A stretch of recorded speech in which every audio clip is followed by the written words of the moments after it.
is Edward Bear coming downstairs now? Bump, bump, bump on the back of his head, behind Christopher Robin. It is, as far as he knows, the only way of coming downstairs. But sometimes he feels that there really is another way, if only he could stop bumping for a moment to think of it. And then he feels that perhaps there isn't. Anyhow, here he is at the bottom and ready to be introduced to you, Winnie the Pooh. When I first heard his name I said, just as you are going to say, but I thought he was a boy. So did I, said Christopher Robin. Then you can't call him Winnie. I don't. But you said, he's Winnie their Pooh. Don't you know what there means? Ah, yes, now I do, I said quickly. And I hope you do too, because it is all the explanation you are going to get. Sometimes Winnie the Pooh likes a game of some sort when he comes downstairs, and sometimes he likes to sit quietly in front of the fire and listen to a story. This evening, what about a story? Said Christopher Robin. What about a story? I said. Could you very sweetly tell Winnie the Pooh one? I suppose I could, I said. What sort of stories does he like? About himself, because he's that sort of bear. Oh, I see. So could you, very sweetly? I'll try, I said. So I tried. Once upon a time, a very long time ago now, about last Friday, Winnie the Pooh lived in a forest all by himself under the name of Sanders. What does under the name mean? Asked Christopher Robin. It means he had the name over the door in gold letters and lived under it. Winnie the Pooh wasn't quite sure, said Christopher Robin. Now I am, said a growly voice. Then I will go on, said I. One day when he was out walking, he came to an open place in the middle of the forest, and in the middle of this place was a large oak tree, and from the top of the tree there came a loud buzzing noise. Winnie the Pooh sat down at the foot of the tree, put his head between his paws, and began to think. First of all, he said to himself, "That buzzing noise means something. You don't get a buzzing noise like that, just buzzing and buzzing, without its meaning something. If there's a buzzing noise, somebody's making a buzzing noise. And the only reason for making a buzzing noise that I know of is because you're a bee." Then he thought another long time and said, "And the only reason for being a bee that I know of is making honey." And then he got up and said, "And the only reason for making honey is so as I can eat it." So he began to climb the tree. He climbed and he climbed and he climbed, and as he climbed he sang a little song to himself. It went like this: "Isn't it funny how a bear likes honey? Buzz, buzz, buzz, I wonder why he does." Then he climbed a little further, and a little further, and then just a little further. By that time he had thought of another song. "It's a very funny thought that if bears were bees, they build their nests at the bottom of trees. And that being so, if the bees were bears, we shouldn't have to climb up all these stairs." He was getting rather tired by this time, so that is why he sang a complaining song. He was nearly there now, and if he just stood on that branch— crack! "Oh, help!" said Pooh, as he dropped 10 feet on the branch below him. "If only I hadn't," he said, as he bounced 20 feet on to the next branch. "You see, what I meant to do," he explained, as he turned head over heels and crashed on to another branch 30 feet below. "What I meant to do, of course it was rather," he admitted, as he slithered very quickly through the next 6 branches. "It all comes, I suppose," he decided, as he said good-bye to the last branch, spun round 3 times, and flew gracefully into a gorse bush. "It all comes of liking honey so much. Oh, help!" He crawled out of the gorse bush, brushed the prickles from his nose, and began to think again. And the first person he thought of was Christopher Robin. "Was that me?" said Christopher Robin in an awed voice, hardly daring to believe it. "That was you." Christopher Robin said nothing, but his eyes got larger and larger, and his face got pinker and pinker.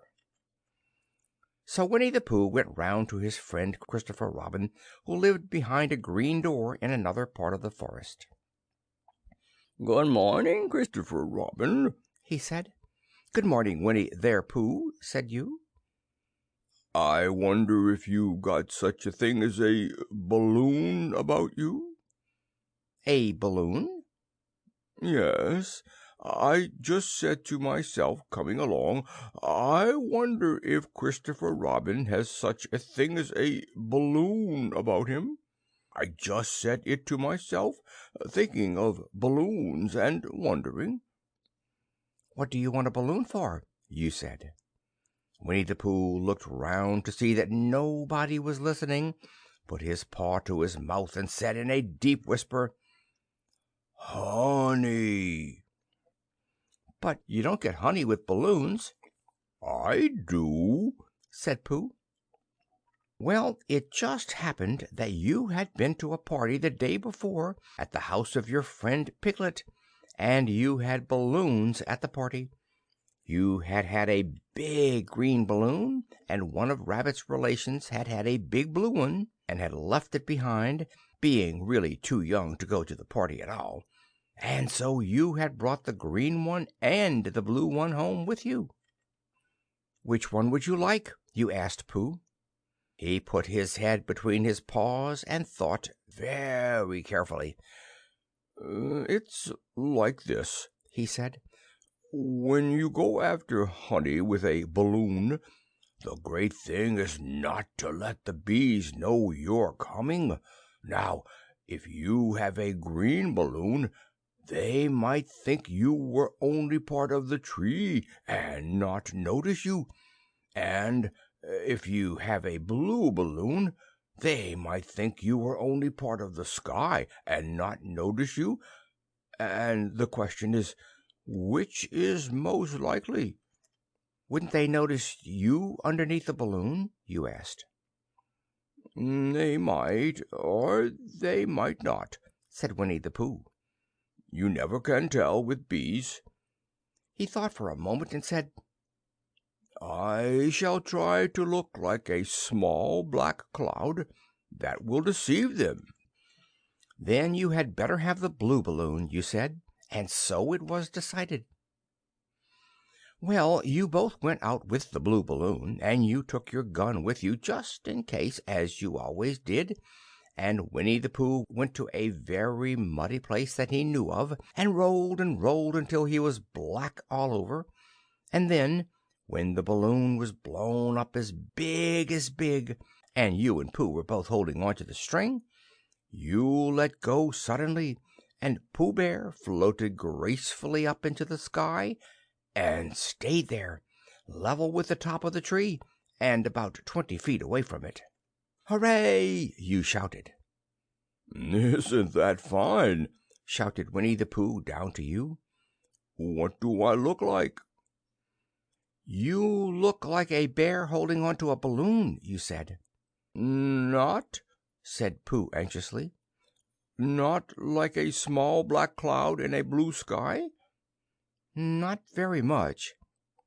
"Ah, well, perhaps from up here it looks different, and, as I say, you never can tell with bees." There was no wind to blow him nearer to the tree, so there he stayed. He could see the honey, he could smell the honey, but he couldn't quite reach the honey. After a little while he called down to you. "Christopher Robin," he said in a loud whisper. Hello! I think the bees suspect something. What sort of thing? I don't know, but something tells me that they're suspicious. Perhaps they think that you're after their honey. It may be that. You never can tell with bees. There was another little silence, and then he called down to you again. Christopher Robin, Yes? have you an umbrella in your house? I think so. I wish you would bring it out here and walk up and down with it, and look up at me every now and then and say, "Tut, tut, it looks like rain." I think if you did that it would help the deception which we are practicing on these bees. Well, you laughed to yourself. Silly old bear. But you didn't say it aloud because you were so fond of him, and you went home for your umbrella. "Oh, there you are!" Called down Winnie the Pooh as soon as you got back to the tree. I was beginning to get anxious. I have discovered that the bees are now definitely suspicious. Shall I put my umbrella up? You said. Yes, but wait a moment. We must be practical. The important bee to deceive is the queen bee. Can you see which is the queen bee from down there? No. Ah, a pity. Well, now if you walk up and down with your umbrella, saying, "Tut, tut, it looks like rain," I shall do what I can by singing a little cloud song, such as a cloud might sing. Go. So while you walked up and down and wondered if it would rain, Winnie the Pooh sang this song. How sweet to be a cloud floating in the blue. Every little cloud always sings aloud. How sweet to be a cloud floating in the blue.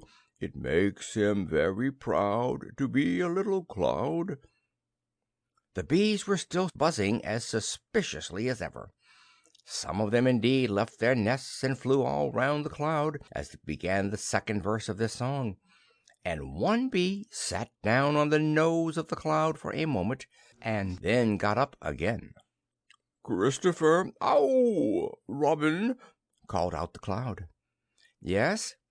"I have just been thinking, and I have come to a very important decision. These are the wrong sort of bees." Are they? "Quite the wrong sort. So I should think they would make the wrong sort of honey, shouldn't you?" Would they? "Yes. So I think I shall come down." How? Asked you. Winnie the Pooh hadn't thought about this. If he let go of the string he would fall, bump, and he didn't like the idea of that. So he thought for a long time, and then he said, "Christopher Robin, you must shoot the balloon with your gun. Have you got your gun?" "Of course I have," you said. "But if I do that it would spoil the balloon," you said. "But if you don't," said Pooh, "I shall have to let go, and that would spoil me." When he put it like this you saw how it was, and you aimed very carefully at the balloon and fired. "Ow!" said Pooh. "Did I miss?" you asked. "You didn't exactly miss," said Pooh, "but you missed a balloon." "I'm so sorry," you said, and you fired again, and this time you hit the balloon, and the air came slowly out, and Winnie the Pooh floated down to the ground. But his arms were so stiff from holding on to the string of the balloon all that time that they stayed up straight in the air for more than a week, and whenever a fly came and settled on his nose he had to blow it off. And I think, but I am not sure, that that's why he is always called Pooh. "Is that the end of the story?" asked Christopher Robin. That's the end of that one. There are others. About Pooh and me? And Piglet and Rabbit and all of you. Don't you remember? I do remember, and then when I try to remember, I forget. That day when Pooh and Piglet tried to catch the heffalump. They didn't catch it, did they? No. Pooh couldn't because he hasn't any brain. Did I catch it? Well, that comes into the story. Christopher Robin nodded. I do remember, he said. Only Pooh doesn't very well, so that's why he likes having it told to him again. Because then it's a real story and not just a remembering. That's just how I feel, I said. Christopher Robin gave a deep sigh, picked his bear up by the leg, and walked off to the door, trailing Pooh behind him. At the door he turned and said, "Coming to see me have my bath?" "I might," I said. "I didn't hurt him when I shot him, did I?" "Not a bit." He nodded and went out, and in a moment I heard Winnie the Pooh, bump, bump, bump, going up the stairs behind him. Chapter 2 of Winnie the Pooh by A. Milne. Edward Bear, known to his friends as Winnie the Pooh, or Pooh for short, was walking through the forest one day, humming proudly to himself. He had made up a little hum that very morning, as he was doing his stoutness exercises in front of the glass. Tra-la-la, tra-la-la, as he stretched up as high as he could go. And then, tra-la-la, tra-la, oh, help, la, as he tried to reach his toes. After breakfast he had said it over and over to himself until he had learnt it off by heart. And now he was humming it right through properly. It went like this. Tra-la-la, tra-la-la, tra-la-la, tra-la-la, rum-tum-tiddle-um-tum. Tiddle-iddle, tiddle-iddle, tiddle-iddle, tiddle-iddle, rum-tum-tiddle-um. Well, he was humming this hum to himself and walking along gaily, wondering what everybody else was doing and what it felt like being somebody else, when suddenly he came to a sandy bank, and in the bank was a large hole. "Ah-ha!" said Pooh. "Rum-tum-tiddle-um-tum.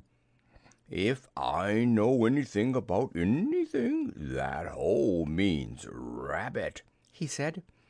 "And rabbit means company," he said. "And company means food, and listening to me humming and such like. Rum-tum-tiddle-um." So he bent down, put his head into the hole, and called out, "Is anybody at home?" There was a sudden scuffling noise from inside the hole, and then silence. "What I said was, is anybody at home?" called out Pooh very loudly. "No," said a voice, and then added, "You needn't shout so loud. I heard you quite well the first time." "Bother," said Pooh. "Isn't there anybody here at all?" "Nobody." Winnie the Pooh took his head out of the hole and thought for a little, and he thought to himself, "There must be somebody there, because somebody must have said nobody." So he put his head back in the hole and said, "Hello, Rabbit, isn't that you?" "No," said Rabbit, in a different sort of voice this time. "But isn't that Rabbit's voice?" "I don't think so," said Rabbit. "It isn't meant to be." "Oh," said Pooh. He took his head out of the hole and had another think, and then he put it back and said, "Well, could you very kindly tell me where Rabbit is?" "He has gone to see his friend Pooh Bear, who is a great friend of his." "But this is me," said Bear, very much surprised. "What sort of me?" "Pooh Bear." "Are you sure?" said Rabbit, still more surprised. "Quite. Quite sure." "Oh, well, then, come in." So Pooh pushed and pushed and pushed his way through the hole, and at last he got in. "You were quite right," said Rabbit, looking at him all over. "It is you. Glad to see you." "Who did you think it was?" "Well, I wasn't sure. You know how it is in the forest. One can't have anybody coming into one's house. One has to be careful. What about a mouthful of something?" Pooh always liked a little something at 11 o'clock in the morning, and he was very glad to see Rabbit getting out the plates and mugs. And when Rabbit said, "Honey or condensed milk with your bread?" he was so excited that he said, "Both." And then, so as not to seem greedy, he added, But don't bother about the bread, please." and for a long time after that he said nothing, until at last, humming to himself in a rather sticky voice, he got up, shook Rabbit lovingly by the paw, and said that he must be going on. "Must you?" said Rabbit pointedly. "Well," said Pooh, "I could stay a little longer if you—" And he tried very hard to look in the direction of the larder. "As a matter of fact," said Rabbit, "I was going out myself directly." "Oh, well, then I'll be going on. Goodbye." "Well, good-bye, if you're sure you won't have any more." "Is there any more?" asked Pooh quickly. Rabbit took the covers off the dishes and said, "No, there wasn't." "I thought not," said Pooh, nodding to himself. "Well, goodbye. I must be going on." So he started to climb out of the hole. He pulled with his front paws and pushed with his back paws, and in a little while his nose was out in the open again, and then his ears, and then his front paws, and then his shoulders, and then— "Oh, help!" said Pooh. "I'd better go back." "Oh, bother!" said Pooh. "I shall have to go on." "I can't do either," said Pooh. "Oh, help and bother!" Now by this time Rabbit wanted to go for a walk too, and finding the front door full he went out by his back door and came round to Pooh and looked at him. "Hello, are you stuck?" he asked. "No," said Pooh carelessly. "just resting and thinking and humming to myself." "Here, give us a paw." Pooh Bear stretched out a paw, and Rabbit pulled and pulled and pulled. "Oh!" cried Pooh. "You're hurting." "The fact is," said Rabbit, "you're stuck." "It all comes," said Pooh crossly, "of not having front doors big enough."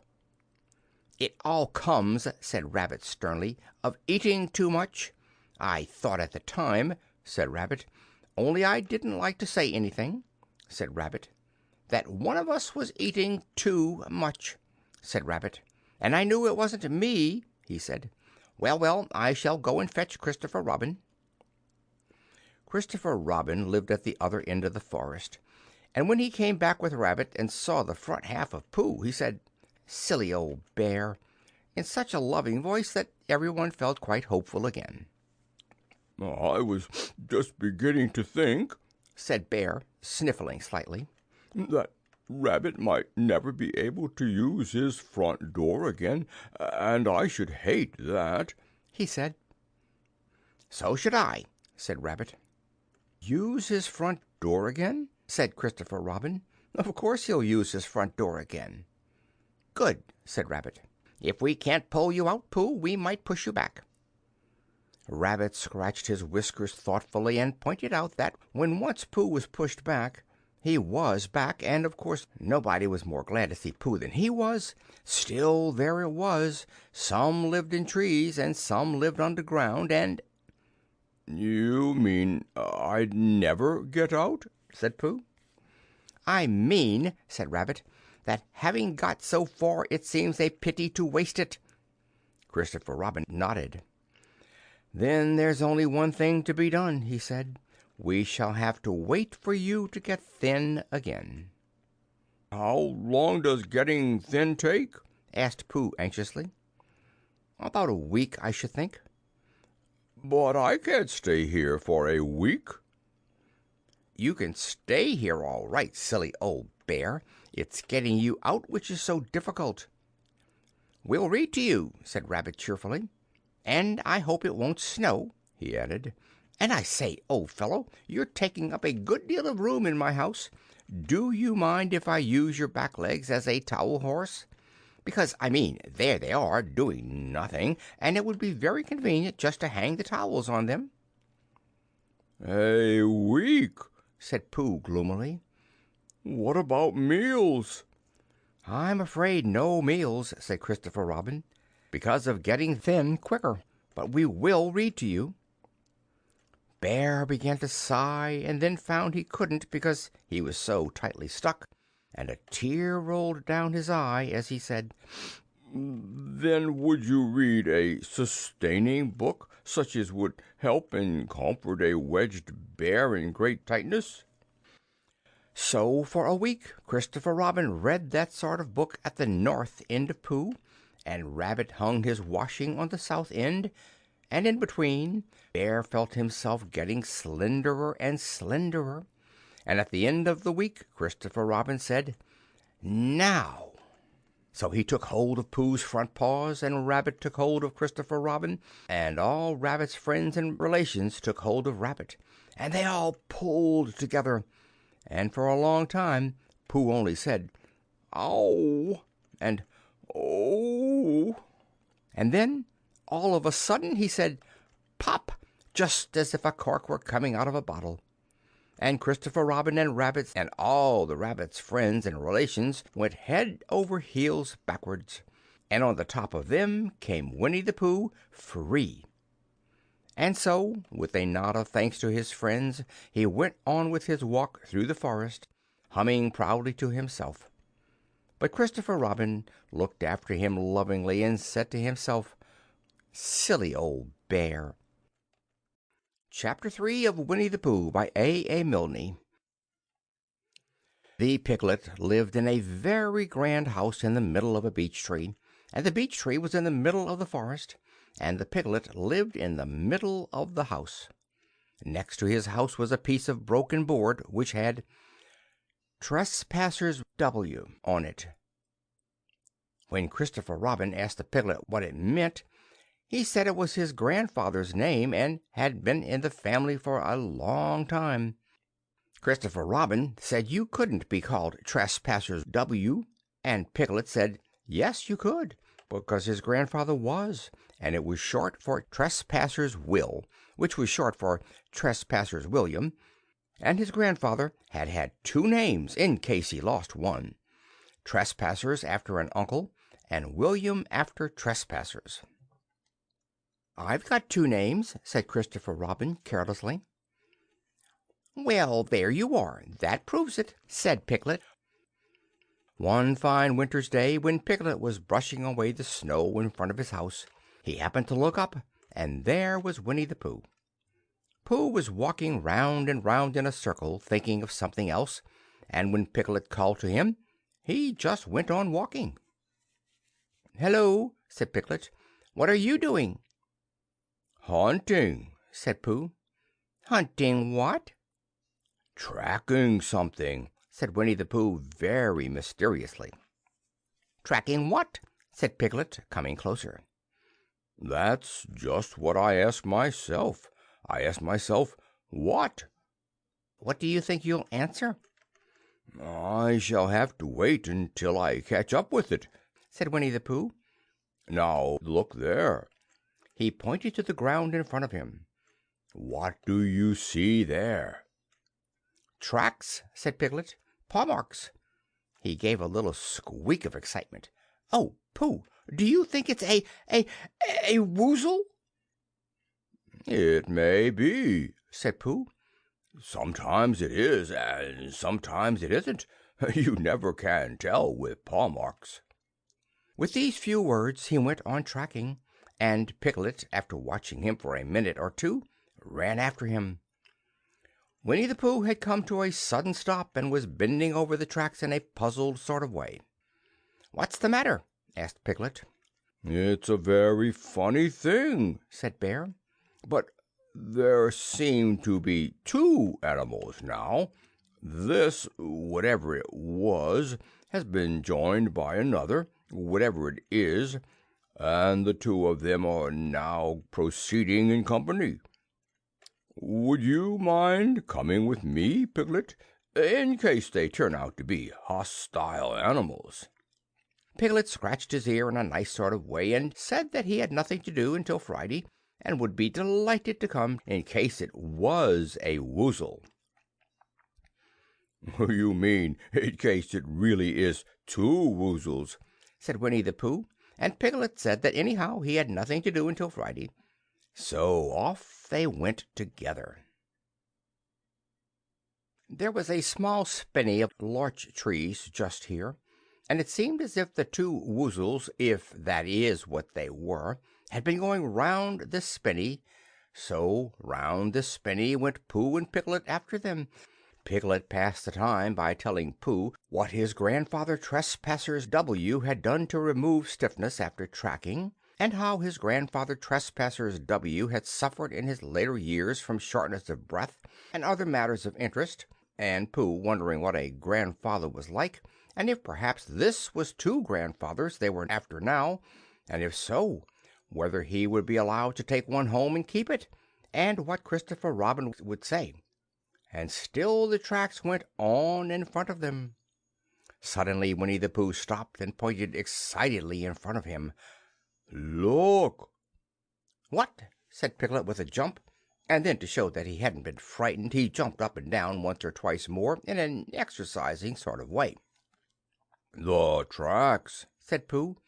"A third animal has joined the other two." "Pooh," said Piglet, "do you think it's another woozle?" "No," said Pooh, "because it makes different marks.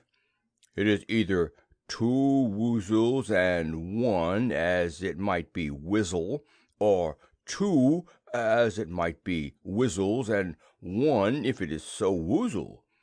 Let us continue to follow them." So they went on, feeling just a little anxious now in case the three animals in front of them were of hostile intent. And Piglet wished very much that his grandfather T.W. were there instead of elsewhere. And Pooh thought how nice it would be if they met Christopher Robin suddenly, but quite accidentally, and only because he liked Christopher Robin so much. And then, all of a sudden, Winnie the Pooh stopped again and licked the tip of his nose in a cooling manner, for he was feeling more hot and anxious than ever in his life before. There were 4 animals in front of them. "Do you see, Piglet? Look at their tracks. 3, as it were, woozles, and 1, as it was, Whizzle. Another woozle has joined them." And so it seemed to be. There were tracks crossing over each other here, getting muddled up with each other there, but quite plainly, every now and then, the tracks of 4 sets of paws. "I think," said Piglet, when he had licked the tip of his nose too, and found that it brought very little comfort, "I think that I have just remembered something. I have just remembered something that I forgot to do yesterday and shan't be able to do tomorrow. So I suppose I really ought to go back and do it now." "We'll do it this afternoon, and I'll come with you," said Pooh. "It isn't the sort of thing you can do in the afternoon," said Piglet quickly. "It's a very particular morning thing that has to be done in the morning, and if possible between the hours of— what would you say the time was?" "About 12," said Winnie the Pooh, looking at the sun. "Between, as I was saying, the hours of 12 and 12:05. So really, dear old Pooh, if you'll excuse me— what's that?" Pooh looked up in the sky, and then, as he heard the whistle again, he looked up into the branches of a big oak tree, and then he saw a friend of his. "It's Christopher Robin," he said. "Ah, then you'll be all right," said Piglet. "You'll be quite safe with him. Goodbye." and he trotted off home as quickly as he could, very glad to be out of all danger again. Christopher Robin came slowly down his tree. "Silly old bear," he said, "what were you doing? First you went round the spinney twice by yourself, and then Piglet ran after you, and you went round again together, and then you were just going round a fourth time." "Wait a moment," said Winnie the Pooh, holding up his paw. He sat down and thought in the most thoughtful way he could think. Then he fitted his paw into one of the tracks, and then he scratched his nose twice and stood up. "Yes," said Winnie the Pooh. "I see now," said Winnie the Pooh. "I have been foolish and deluded," said he, "and I'm a bear of no brain at all." "You're the best bear in all the world," said Christopher Robin soothingly. "Am I?" said Pooh hopefully, and then he brightened up suddenly. "Anyhow," he said, "it is nearly luncheon time." So he went home for it. Chapter 4 of Winnie the Pooh by A. Milne. The old gray donkey Eeyore stood by himself in a thirsty corner of the forest, his front feet well apart, his head on one side, and thought about things. Sometimes he thought sadly to himself, "Why?" And sometimes he thought, "Wherefore?" And sometimes he thought, "In so much as which?" And sometimes he didn't quite know what he was thinking about. So when Winnie the Pooh came stumping along, Eeyore was very glad to be able to stop thinking for a little in order to say, "How do you do?" in a gloomy manner to him. "And how are you?" said Winnie the Pooh. Eeyore shook his head from side to side. "Not very how," he said. "I don't seem to have felt at all how for a long time." "Dear, dear," said Pooh, "I'm sorry about that. Let's have a look at you." So Eeyore stood there gazing sadly at the ground, and Winnie the Pooh walked all round him once. "Why, what's happened to your tail?" he said in surprise. "What has happened to it?" said Eeyore. "It isn't there." "Are you sure?" "Well, either a tail is there or isn't there. You can't make a mistake about that. And yours isn't there." "Then what is?" "Nothing." "Let's have a look," said Eeyore, and he turned slowly round to the place where his tail had been a little while ago, and then, finding that he couldn't catch it up, he turned round the other way until he came back to where he was at first, and then he put his head down and looked between his front legs, and at last he said with a long, sad sigh, "Oh, I believe you're right." "Of course I'm right," said Pooh. "That accounts for a good deal," said Eeyore gloomily.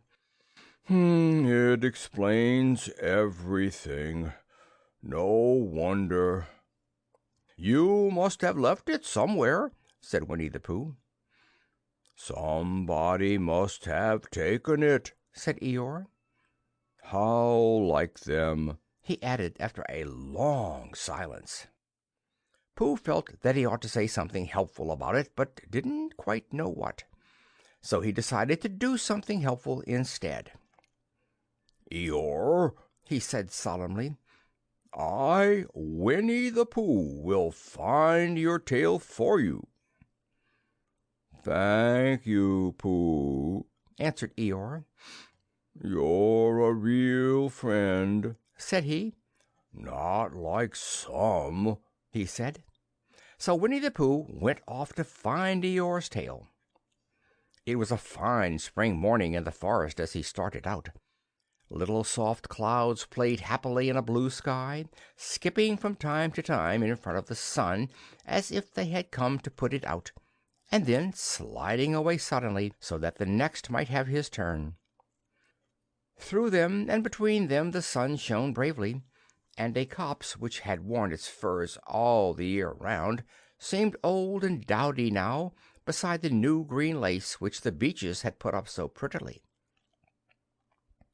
Through copse and spinney marched Bear, down open slopes of gorse and heather, over rocky beds of streams, up steep banks of sandstone, into the heather again, and so at last, tired and hungry, to the 100-acre wood, for it was in the 100-acre wood that Owl lived. "And if anyone knows anything about anything," said Bear to himself, "it's Owl who knows something about something," he said. "Or my name's not Winnie the Pooh," he said. "Which it is," he added.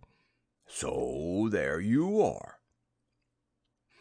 Owl lived in the Chestnuts, an old-world residence of great charm, which was grander than anybody else's, or seemed so to Bear, because it had both a knocker and a bell-pull. Underneath the knocker there was a notice which said, "Please ring if an answer is required." Underneath the bell-pull there was a notice which said, "Please knock if an answer is not required." These notices had been written by Christopher Robin, who was the only one in the forest who could spell, for Owl, wise though he was in many ways, able to read and write and spell his own name WOL, yet somehow went all to pieces over delicate words like measles and buttered toast. Winnie the Pooh read the two notices very carefully, first from left to right, and afterwards, in case he had missed some of it, from right to left. Then, to make quite sure, he knocked and pulled the knocker, and he pulled and knocked the bell rope, and he called out in a very loud voice, "Owl, I require an answer. It's Bear speaking." And the door opened, and Owl looked out. "Hello, Pooh," he said. "How's things?" "Terrible and sad," said Pooh, "because Eeyore, who is a friend of mine, has lost his tail, and he's moping about it. So could you very kindly tell me how to find it for him?" "Well," said Owl, "the customary procedure in such cases is as follows." "What does customony proceed cake mean?" said Pooh, "for I am a bear of very little brain, and long words bother me." "It means the thing to do." "As long as it means that, I don't mind," said Pooh humbly. "The thing to do is as follows. First issue a reward, then—" "Just a moment," said Pooh, holding up his paw. "What do we do to this? What were you saying? You sneezed just as you were going to tell me." "I didn't sneeze." "Yes, you did, Owl." "Excuse me, Pooh, I didn't. You can't sneeze without knowing it." "Well, you can't know it without something having been sneezed." "What I said was, first issue a reward." "You're doing it again," said Pooh sadly. "A reward," said Owl very loudly. "We write a notice to say that we will give a large something to anyone who finds Eeyore's tail." I see," said Pooh, nodding his head. "Talking about large somethings," he went on dreamily, "I generally have a small something about this time in the morning," and he looked wistfully at the cupboard in the corner of Owl's parlor. "Just a mouthful of condensed milk or what not, with perhaps a lick of honey." "Well, then," said Owl, "we write out this notice, and we put it up all over the forest." "A lick of honey! murmured Bear to himself. Or not, as the case may be." And he gave a deep sigh and tried very hard to listen to what Owl was saying. But Owl went on and on, using longer and longer words, until at last he came back to where he started, and he explained that the person to write out this notice was Christopher Robin. "It was he who wrote the ones on my front door for me. Did you see them, Pooh?" For some time now Pooh had been saying "Yes" and "No" in turn, with his eyes shut, to all that Owl was saying, and having said "Yes, yes" last time, he said "No, not at all," now, without really knowing what Owl was talking about. "Didn't you see them?" said Owl, a little surprised. "Come and look at them now." So they went outside, and Pooh looked at the knocker and the notice below it, and he looked at the bell rope and the notice below it, and the more he looked at the bell rope, the more he felt that he had seen something like it somewhere else, some time before. "Handsome bell rope, isn't it?" said Owl. Pooh nodded. "It reminds me of something," he said, "but I can't think what. Where did you get it?"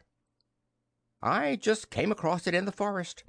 It was hanging over a bush, and I thought at first somebody lived there, so I rang it, and nothing happened. And then I rang it again very loudly, and it came off in my hand. And as nobody seemed to want it, I took it home and—" "Owl," said Pooh solemnly, "you made a mistake. Somebody did want it." "Who?" "Eeyore, my dear friend Eeyore. He was fond of it." "Fond of it?" "Attached to it," said Winnie the Pooh sadly. So with these words he unhooked it and carried it back to Eeyore, and when Christopher Robin had nailed it on in its right place again, Eeyore frisked about the forest, waving his tail so happily that Winnie the Pooh came all over funny and had to hurry home for a little snack of something to sustain him. And, wiping his mouth half an hour afterward, he sang to himself proudly: "Who found the tail? I," said Pooh, "at 1:45. Only it was 11:15, really. I found the tail." Chapter 5 of Winnie the Pooh by A. Milne. One day, when Christopher Robin and Winnie the Pooh and Piglet were all talking together, Christopher Robin finished the mouthful he was eating and said carelessly, "I saw a heffalump today, Piglet." "What was it doing?" asked Piglet. "Just lumping along," said Christopher Robin. "I don't think it saw me." "I saw one once," said Piglet. "At least I think I did," he said. "Only perhaps it wasn't." "So did I," said Pooh, wondering what a heffalump was like. "You don't often see them," said Christopher Robin carelessly. "Not now," said Piglet. "Not at this time of year," said Pooh. Then they all talked about something else until it was time for Pooh and Piglet to go home together. At first, as they stumped along the path which edged the 100-acre wood, they didn't say much to each other. But when they came to the stream and had helped each other across the stepping stones and were able to walk side by side again over the heather, they began to talk in a friendly way about this and that. And Piglet said, "If you see what I mean, Pooh." And Pooh said, "It's just what I think myself, Piglet." And Piglet said, "But on the other hand, Pooh, we must remember—" And Pooh said, "Why, true, Piglet, although I had forgotten it for the moment." And then, just as they came to the 6 pine trees, Pooh looked round to see that nobody else was listening, and said in a very solemn voice, "Piglet, I have decided something." "What have you decided, Pooh?" "I have decided to catch a heffalump." Pooh nodded his head several times as he said this, and waited for Piglet to say "How?" or "Pooh, you couldn't," or something helpful of that sort. But Piglet said nothing. The fact was, Piglet was wishing that he had thought about it first.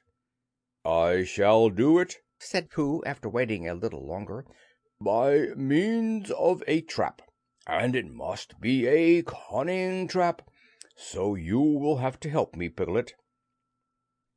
"Pooh," said Piglet, feeling quite happy again now, "I will." And then he said, "How shall we do it?" And Pooh said, "That's just it. How?" and then they sat down together to think it out.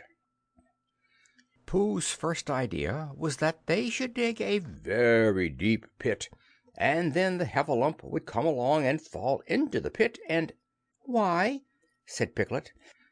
"Why, what?" said Pooh. "Why would he fall in?" Pooh rubbed his nose with his paw and said that the heffalump might be walking along, humming a little song and looking up at the sky and wondering if it would rain, and so he wouldn't see the very deep pit until he was halfway down, when it would be too late. Piglet said that this was a very good trap, but supposing it were raining already? Pooh rubbed his nose again and said that he hadn't thought of that. And then he brightened up and said that if it were raining already, the heffalump would be looking at the sky, wondering if it would clear up, and so he wouldn't see the very deep pit until he was halfway down, when it would be too late. Piglet said that now that this point had been explained, he thought it was a cunning trap. Pooh was very proud when he heard this, and he felt that the heffalump was as good as caught already. But there was just one other thing which had to be thought about, and it was this: where should they dig the very deep pit? Piglet said that the best place would be somewhere where a heffalump was, just before he fell into it, only about a foot farther on. "But then he would see us digging it," said Pooh. "Not if he was looking at the sky." "He would suspect," said Pooh. "if he happened to look down." He thought for a long time, and then added sadly, "It isn't as easy as I thought. I suppose that's why heffalumps hardly ever get caught." "That must be it," said Piglet. They sighed and got up, and when they had taken a few gorse prickles out of themselves, they sat down again. And all the time Pooh was saying to himself, "If only I could think of something," for he felt sure that a very clever brain could catch a heffalump if only he knew the right way to go about it. "Suppose," he said to Piglet, "you wanted to catch me. How would you do it?" "Well," said Piglet, "I should do it like this. I should make a trap, and I should put a jar of honey in the trap, and you would smell it, and you would go in after it, and—" "And I would go in after it," said Pooh excitedly. "only very carefully, so as not to hurt myself, and I would get to the jar of honey, and I should lick round the edges first of all, pretending that there wasn't any more, you know, and then I should walk away and think about it a little, and then I should come back and start licking in the middle of the jar, and then—" "Yes, well, never mind about that. There you would be, and there I should catch you. Now the first thing to think of is, what do heffalumps like? I should think acorns, shouldn't you? We'll get a lot of— I say, wake up, Pooh." Pooh, who had gone into a happy dream, woke up with a start, and said that honey was a much more trappy thing than acorns. Piglet didn't think so, and they were just going to argue about it, when Piglet remembered that if they put acorns in the trap, he would have to find the acorns. But if they put honey, Pooh would have to give up some of his own honey, so he said, "All right, honey then. just as Pooh remembered it too, and was going to say, "All right, acorns." "Honey," said Piglet to himself in a thoughtful way, as if it were now settled. "I'll dig the pit while you go and get the honey." "Very well," said Pooh, and he stumped off. As soon as he got home he went to the larder, and he stood on a chair and took down a very large jar of honey from the top shelf. It had "honey" written on it, but just to make sure he took off the paper cover and looked at it, and it looked like honey. "But you never can tell," said Pooh. "I remember my uncle saying once that he had seen cheese just this color." So he put his tongue in and took a large lick. "Yes," he said, "it is. No doubt about that. And honey, I should say, right down to the bottom of the jar. Unless, of course," he said, "somebody put cheese in it at the bottom just for a joke. Perhaps I had better go a little further, just in case Huffalumps don't like cheese, same as me. Ah," and he gave a deep sigh. "I was right. It is honey right the way down." Having made certain of this, he took the jar back to Piglet, and Piglet looked up from the bottom of his very deep pit and said, "Got it?" And Pooh said, "Yes, but it isn't quite a full jar." And he threw it down to Piglet, and Piglet said, "No, it isn't. Is that all you've got left?" And Pooh said, "Yes," because it was. So Piglet put the jar at the bottom of the pit and climbed out, and they went home together. "Well, good night, Pooh," said Piglet, when they had got to Pooh's house, "and we meet at 6 o'clock tomorrow morning by the pine trees, and see how many heffalumps we've got in our trap." 6 o'clock, Piglet. And have you got any string? "No. Why do you want string?" To lead them home with." "Oh, I think heffalumps come if you whistle." "Some do and some don't. You never can tell with heffalumps. Well, good night." "Good night." And off Piglet trotted to his house, Trespassers W., while Pooh made his preparations for bed.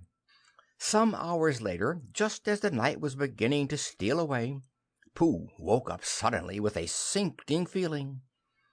He had had that sinking feeling before, and he knew what it meant. He was hungry, so he went to the larder, and he stood on a chair and reached up to the top shelf and found nothing. "That's funny," he thought.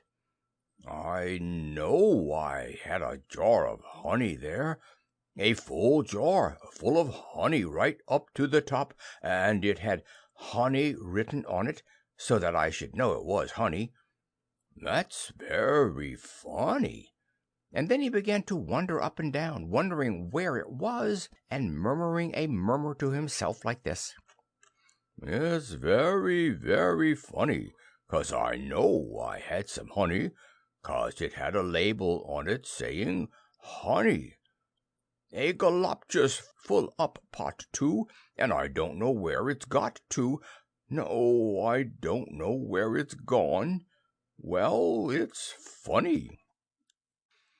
He murmured this to himself 3 times in a singing sort of way, when suddenly he remembered. He had put it into the cunning trap to catch the heffalump. "Bother," said Pooh. "It all comes of trying to be kind to heffalumps." And he got back into bed. But he couldn't sleep. The more he tried to sleep, the more he couldn't. He tried counting sheep, which is sometimes a good way of getting to sleep, and as that was no good, he tried counting heffalumps, and that was worse, because every heffalump that he counted was making straight for a pot of Pooh's honey and eating it all. For some minutes he lay there miserably, but when the 587th heffalump was licking its jaws and saying to itself, "Very good honey, this. I don't know when I've tasted better," Pooh could bear it no longer. He jumped out of bed, ran out of the house, and he ran straight to the 6 pine trees.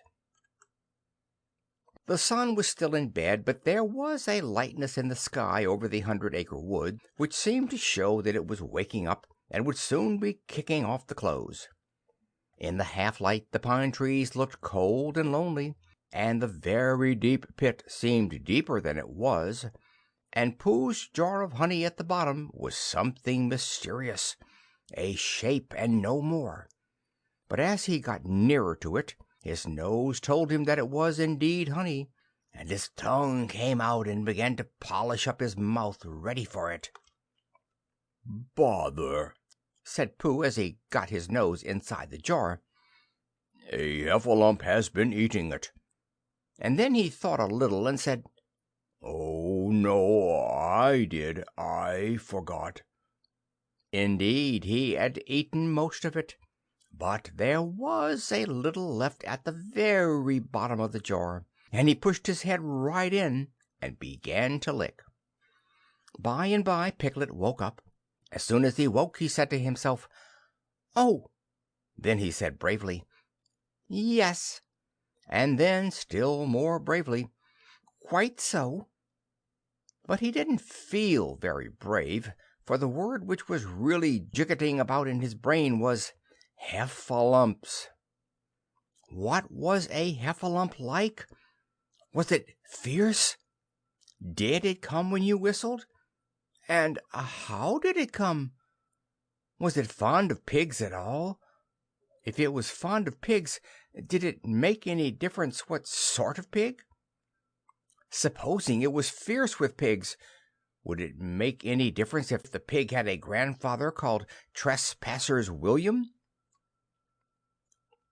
He didn't know the answer to any of these questions, and he was going to see his first heffalump in about an hour from now. Of course Pooh would be with him, and it was much more friendly with two. But suppose heffalumps were very fierce with pigs and bears? Wouldn't it be better to pretend that he had a headache and couldn't go up to the 6 pine trees this morning? But then suppose that it was a very fine day and there was no heffalump in the trap. Here he would be in bed all the morning, simply wasting his time for nothing. What should he do? And then he had a clever idea. He would go up very quietly to the 6 pine trees now, peep very cautiously into the trap, and see if there was a heffalump there. And if there was, he would go back to bed, and if there wasn't, he wouldn't. So off he went. At first he thought that there wouldn't be a heffalump in the trap, and then he thought that there would, and as he got nearer he was sure that there would, because he could hear it heffalumping about like anything. "Oh dear, oh dear, oh dear!" said Piglet to himself, and he wanted to run away, but somehow, having got so near, he felt that he must just see what a heffalump was like. So he crept to the side of the trap and looked in. And all the time Winnie the Pooh had been trying to get the honey jar off his head. The more he shook it, the more tightly it stuck. "Bother!" he said inside the jar, and "Oh, help!" and mostly "Ow!" And he tried bumping it against things, but as he couldn't see what he was bumping it against, it didn't help him. And he tried to climb out of the trap, but as he could see nothing but jar, and not much of that, he couldn't find his way. So at last he lifted up his head, jar and all, and made a loud roaring noise of sadness and despair. And it was at that moment that Piglet looked down. "Help! Help!" cried Piglet. "A heffalump! A horrible heffalump!" and he scampered off as hard as he could, still crying out, "Help! Help! A horrible Huffalump! Huff! Huff! A hellable horrorlump! Hole! Hole! A huffable hellorump!" And he didn't stop crying and scampering until he got to Christopher Robin's house. "What's the matter, Piglet?" said Christopher Robin, who was just getting up. "Hef!" said Piglet, breathing so hard that he could hardly speak. "A heffalump." "Where?" "Up there," said Piglet, waving his paw. "What did it look like?" Like it had the biggest head you ever saw, Christopher Robin. A great enormous thing like nothing. A huge big, well, like a, I don't know, like an enormous big nothing, like a jar." "Well," said Christopher Robin, putting on his shoes, "I shall go and look at it. Come on." Piglet wasn't afraid if he had Christopher Robin with him, so off they went. "I can hear it, can't you?" said Piglet anxiously as they got near. "I can hear something," said Christopher Robin. It was Pooh, bumping his head against a tree root he had found. "There," said Piglet, "isn't it awful?" And he held on tight to Christopher Robin's hand. Suddenly Christopher Robin began to laugh, and he laughed, and he laughed, and he laughed, and while he was laughing, crash went the Heffalomp's head against the tree root, smash went the jar, and out came Pooh's head again. Then Piglet saw what a foolish piglet he had been, and he was so ashamed of himself that he ran straight off home and went to bed with a headache. But Christopher Robin and Pooh went home to breakfast together. "Oh, Bear," said Christopher Robin, "how I do love you." "So do I," said Pooh. Chapter 6 of Winnie the Pooh by A. Milne. Eeyore, the old gray donkey, stood by the side of the stream and looked at himself in the water. "Pathetic," he said. "That's what it is. Pathetic." He turned and walked slowly down the stream for 20 yards, splashed across it, and walked slowly back on the other side. Then he looked at himself in the water again. "As I thought," he said. "No better from this side. But nobody minds. Nobody cares. Pathetic, that's what it is." There was a crackling noise in the bracken behind him, and out came Pooh. "Good morning, Eeyore," said Pooh. "Good morning, Pooh Bear," said Eeyore gloomily. "If it is a good morning," he said. "Which I doubt," said he. "Why, what's the matter?" "Nothing, Pooh Bear, nothing. We can't all, and some of us don't. That's all there is to it." "Can't all what?" said Pooh, rubbing his nose. "Oh, gaiety, song and dance. Here we go round the mulberry bush." "Oh," said Pooh. He thought for a long time, and then he asked, "What mulberry bush is that?" "Bon homie," went on Eeyore gloomily. "French word meaning bon homie," he explained. "I'm not complaining, but there it is." Pooh sat down on a large stone and tried to think this out. It sounded to him like a riddle, and he was never much good at riddles, being a bear of very little brain, so he sang Coddleston Pie instead. "Coddleston, Coddleston, Coddleston pie, a fly can't bird and a bird can't fly. Ask me a riddle and I reply, Coddleston, Coddleston, Coddleston pie." That was the first verse. When he had finished it, Eeyore didn't actually say that he didn't like it, So Pooh very kindly sang the second verse to him. Coddleston, Coddleston, Coddleston pie, a fish can't whistle and neither can I. Ask me a riddle and I reply, Coddleston, Coddleston, Coddleston pie. Eeyore still said nothing at all, so Pooh hummed the third verse quietly to himself. Coddleston, Coddleston, Coddleston pie. Why does a chicken? I don't know why. Ask me a riddle and I reply, Coddleston, Coddleston, Coddleston pie. That's right, said Eeyore. Sing tiddly too. Here we go gathering nuts and may. Enjoy yourself. I am, said Pooh. Some can, said Eeyore. Why, what's the matter? Is anything the matter? You seem so sad, Eeyore. Sad? Why should I be sad? It's my birthday, the happiest day of the year. Your birthday? Said Pooh in great surprise. Of course it is. Can't you see? Look at all the presents I have had. He waved a foot from side to side.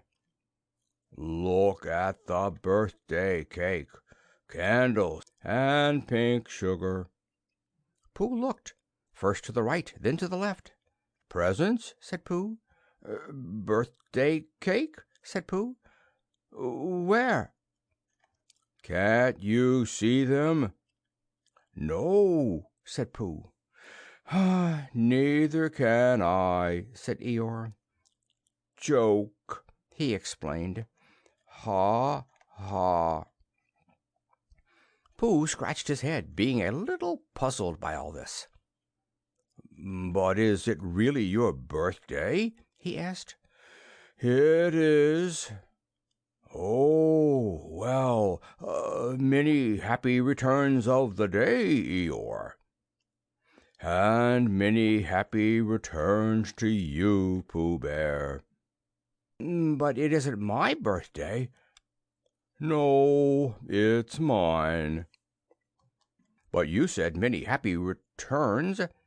Well, why not? You don't always want to be miserable on my birthday, do you? Oh, I see, said Pooh. It's bad enough, said Eeyore, almost breaking down. Being miserable myself, what with no presents and no cake and no candles and no proper notice taken of me at all. But if everybody else is going to be miserable too... This was too much for Pooh. Stay here, he called to Eeyore, as he turned and hurried back home as quick as he could, for he felt that he must get poor Eeyore a present of some sort at once, and he could always think of a proper one afterwards. Outside his house he found Piglet jumping up and down trying to reach the knocker. "Hello, Piglet," he said. "Hello, Pooh," said Piglet. "What are you trying to do?" "I was trying to reach the knocker," said Piglet. "I just came round." "Let me do it for you," said Pooh kindly. So he reached up and knocked at the door. "I have just seen Eeyore," he began, "and poor Eeyore is in a very sad condition because it's his birthday and nobody has taken any notice of it, and he's very gloomy, you know what Eeyore is, and there he was, and what a long time whoever lives here is answering this door." And he knocked again. "But, Pooh," said Piglet, "it's your own house." "Oh," said Pooh, "so it is," he said. "Well, let's go in." So in they went. The first thing Pooh did was to go to the cupboard to see if he had quite a small jar of honey left, and he had, so he took it down. "I'm giving this to Eeyore," he explained, "as a present. What are you going to give?" "Couldn't I give it too?" said Piglet, "from both of us?" "No," said Pooh, "that would not be a good plan." "All right, then, I'll give him a balloon. I've got one left from my party. I'll go and get it now, shall I?" "That, Piglet, is a very good idea. It is just what Eeyore wants to cheer him up. Nobody can be uncheered with a balloon." So off Piglet trotted, and in the other direction went Pooh with his jar of honey. It was a warm day, and he had a long way to go. He hadn't gone more than halfway when a sort of funny feeling began to creep all over him. It began at the tip of his nose and trickled all through him and out at the soles of his feet. It was just as if somebody inside him were saying, "Now then, Pooh, time for a little something." "Dear, dear," said Pooh, "I didn't know it was as late as that." So he sat down and took the top off his jar of honey. "Luckily I brought this with me," he thought. "Many a bear going out on a warm day like this would never have thought of bringing a little something with him." And he began to eat. "Now let me see," he thought, as he took his last lick of the inside of the jar. "Where was I going? Ah, yes, Eeyore." He got up slowly, and then suddenly he remembered. He had eaten Eeyore's birthday present. "Bother," said Pooh. "What shall I do? I must give him something." For a little while he couldn't think of anything. Then he thought, "Well, it's a very nice pot, even if there's no honey in it. And if I washed it clean and got somebody to write a happy birthday on it, Eeyore could keep things in it which might be useful." So, as he was just passing the 100-acre wood, he went inside to call on Owl, who lived there. "Good morning, Owl," he said. "Good morning, Pooh," said Owl. "Many happy returns of Eeyore's birthday," said Pooh. "Oh, is that what it is?" "What are you giving him, Owl?" "What are you giving him, Pooh?" "I'm giving him a useful pot to keep things in, and I wanted to ask you—" "Is this it?" said Owl, taking it out of Pooh's paw. "Yes, and I wanted to ask you—" "Somebody has been keeping honey in it," said Owl. "You can keep anything in it," said Pooh earnestly. "It's very useful like that, and I wanted to ask you—" "You ought to write a happy birthday on it." "That was what I wanted to ask you," said Pooh, "because my spelling is wobbly. It's good spelling, but it wobbles, and the letters get in the wrong places. Would you write a happy birthday on it for me?" "It's a nice pot," said Owl, looking at it all round. "Couldn't I give it, too, from both of us?" "No," said Pooh, "that would not be a good plan. Now, I'll just wash it first, and then you can write on it." Well, he washed the pot out and dried it, while Owl licked the end of his pencil and wondered how to spell birthday. "Can you read, Pooh?" he asked a little anxiously. "There's a notice about knocking and ringing outside my door, which Christopher Robin wrote. Could you read it?" "Christopher Robin told me what it said, and then I could."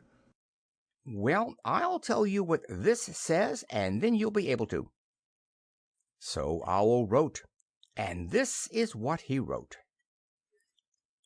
Hippy pappy birthday, third day, birthday. Pooh looked on admiringly. "It's just saying a happy birthday," said Owl carelessly.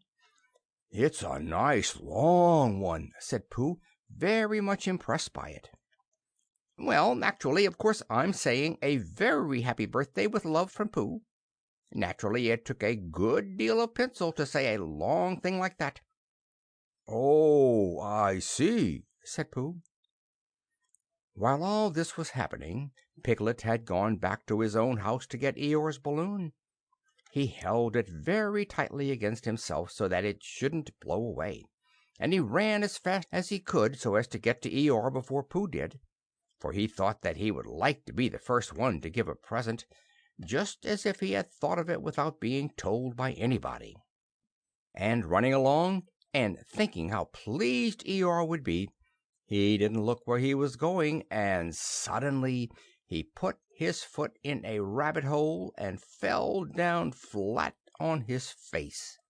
Bang! Piglet lay there wondering what had happened. At first he thought that the whole world had blown up, and then he thought that perhaps only the forest part of it had, and then he thought that perhaps only he had, and he was now alone in the moon or somewhere, and would never see Christopher Robin or Pooh or Eeyore again. And then he thought, well, even if I'm in the moon, I needn't be face downward all the time. So he got cautiously up and looked about him. He was still in the forest. "Well, that's funny," he thought.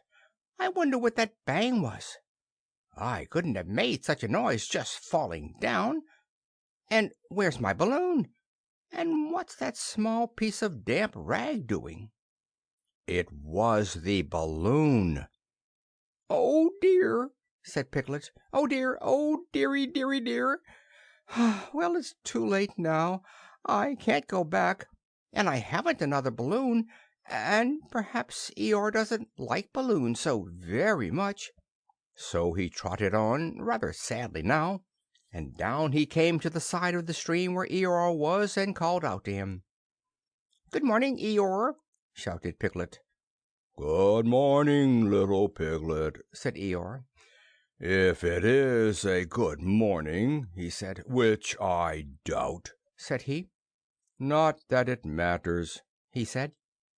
"Many happy returns of the day," said Piglet, having now got closer. Eeyore stopped looking at himself in the stream and turned to stare at Piglet.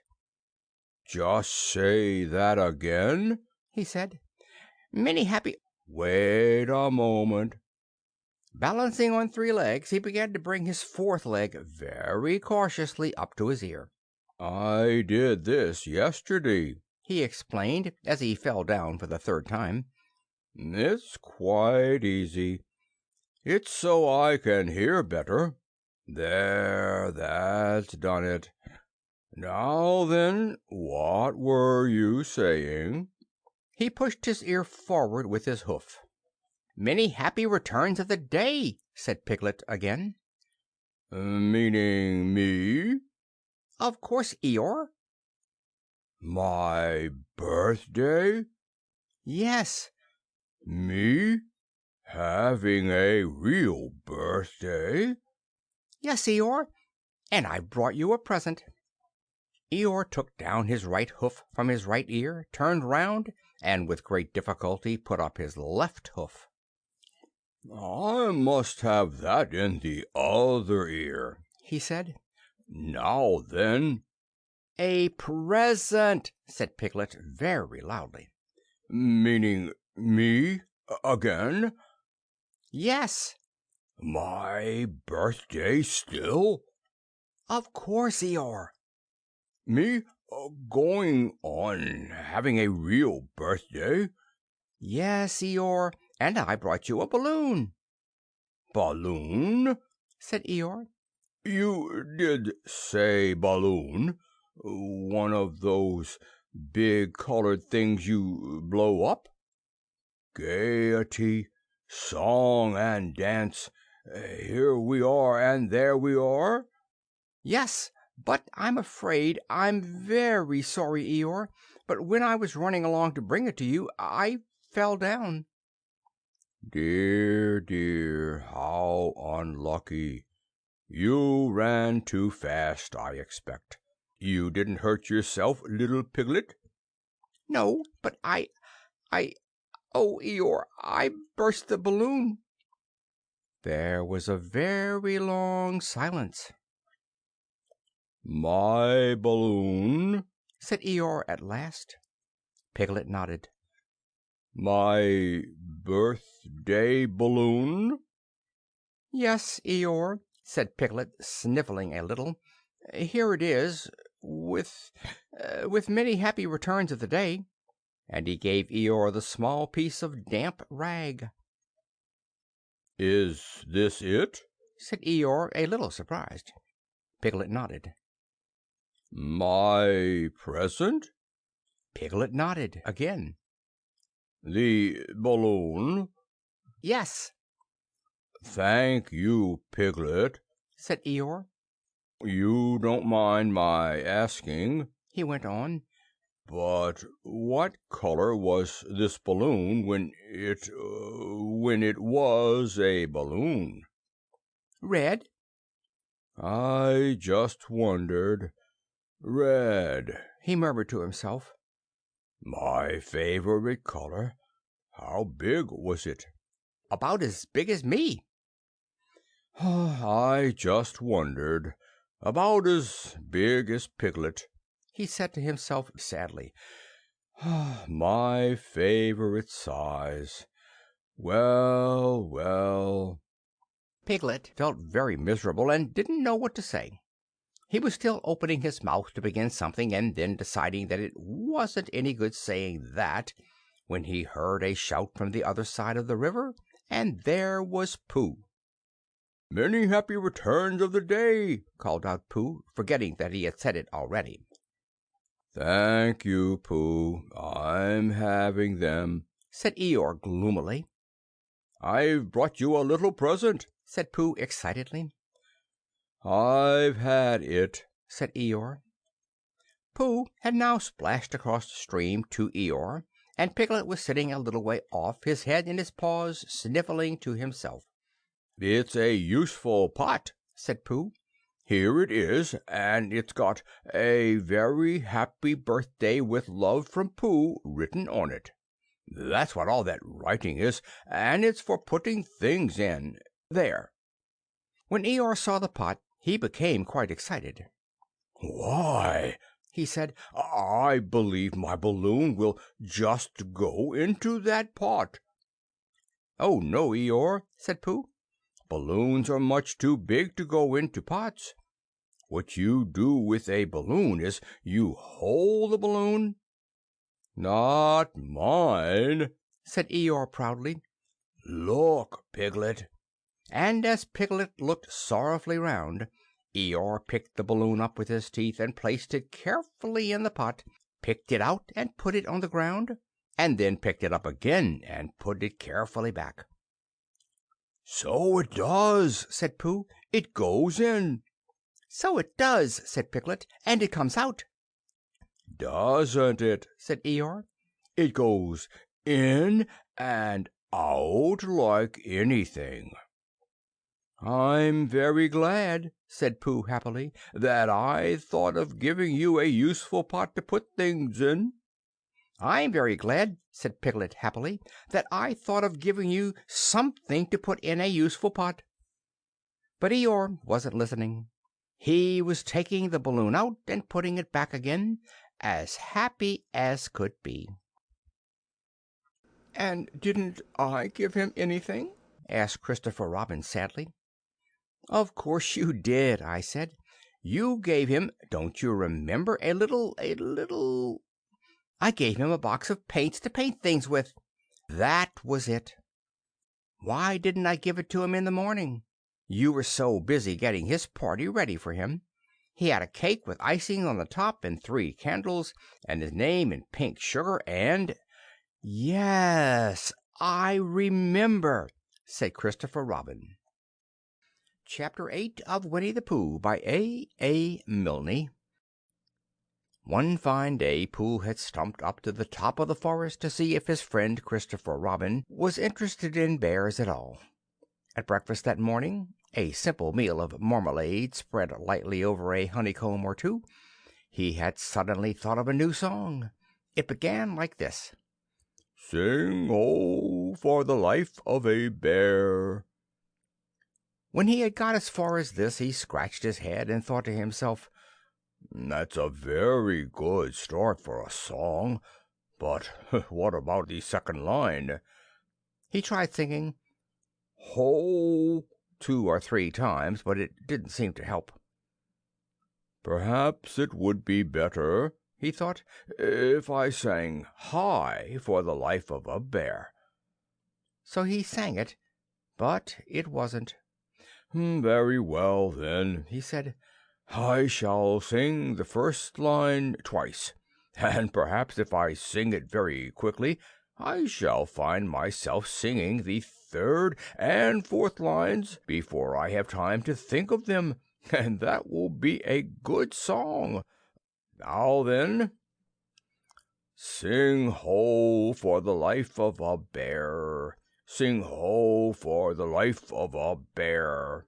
I don't much mind if it rains or snows, 'cause I've got a lot of honey on my nice new nose.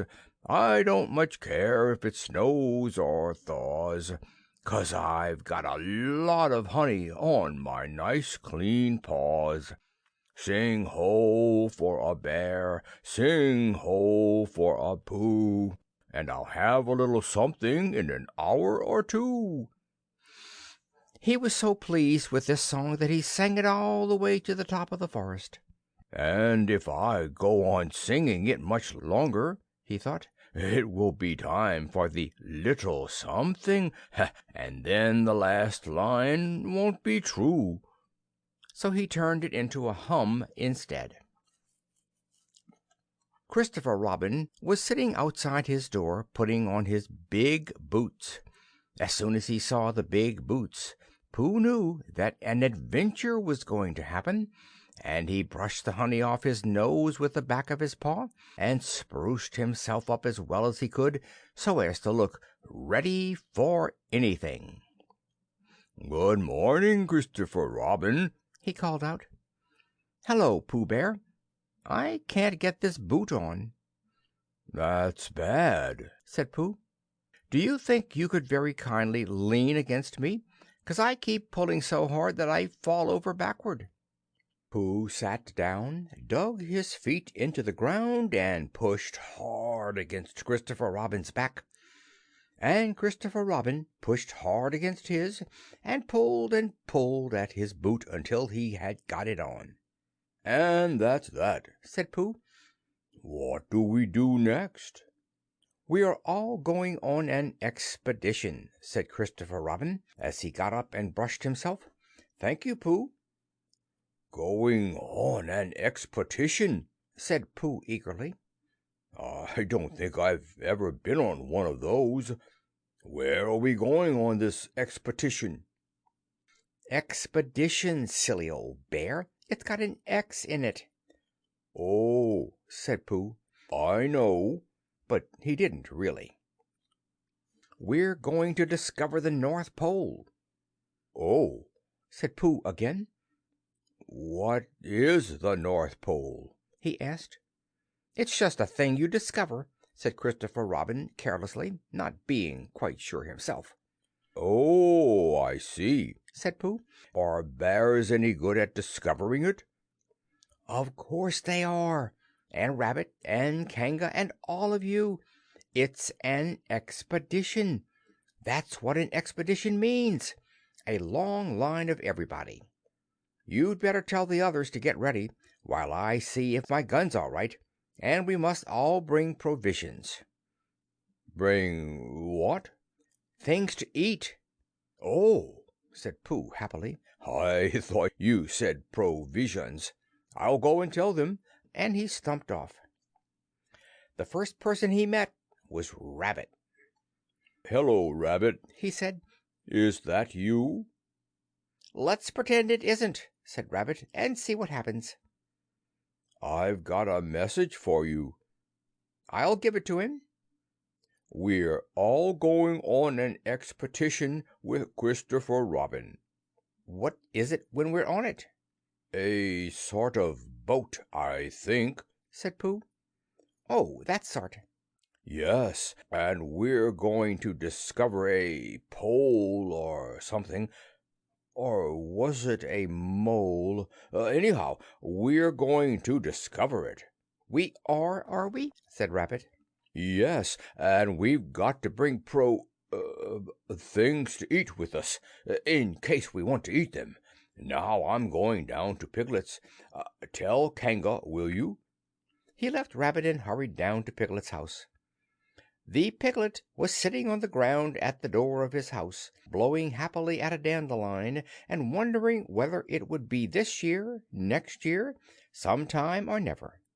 He had just discovered that it would be never, and was trying to remember what it was, and hoping it wasn't anything nice, when Pooh came up. "Oh, Piglet," said Pooh excitedly, "we're going on an expedition, all of us, with things to eat, to discover something." "To discover what?" said Piglet anxiously. "Oh, just something." "Nothing fierce?" Christopher Robin didn't say anything about fierce. He just said it had an X.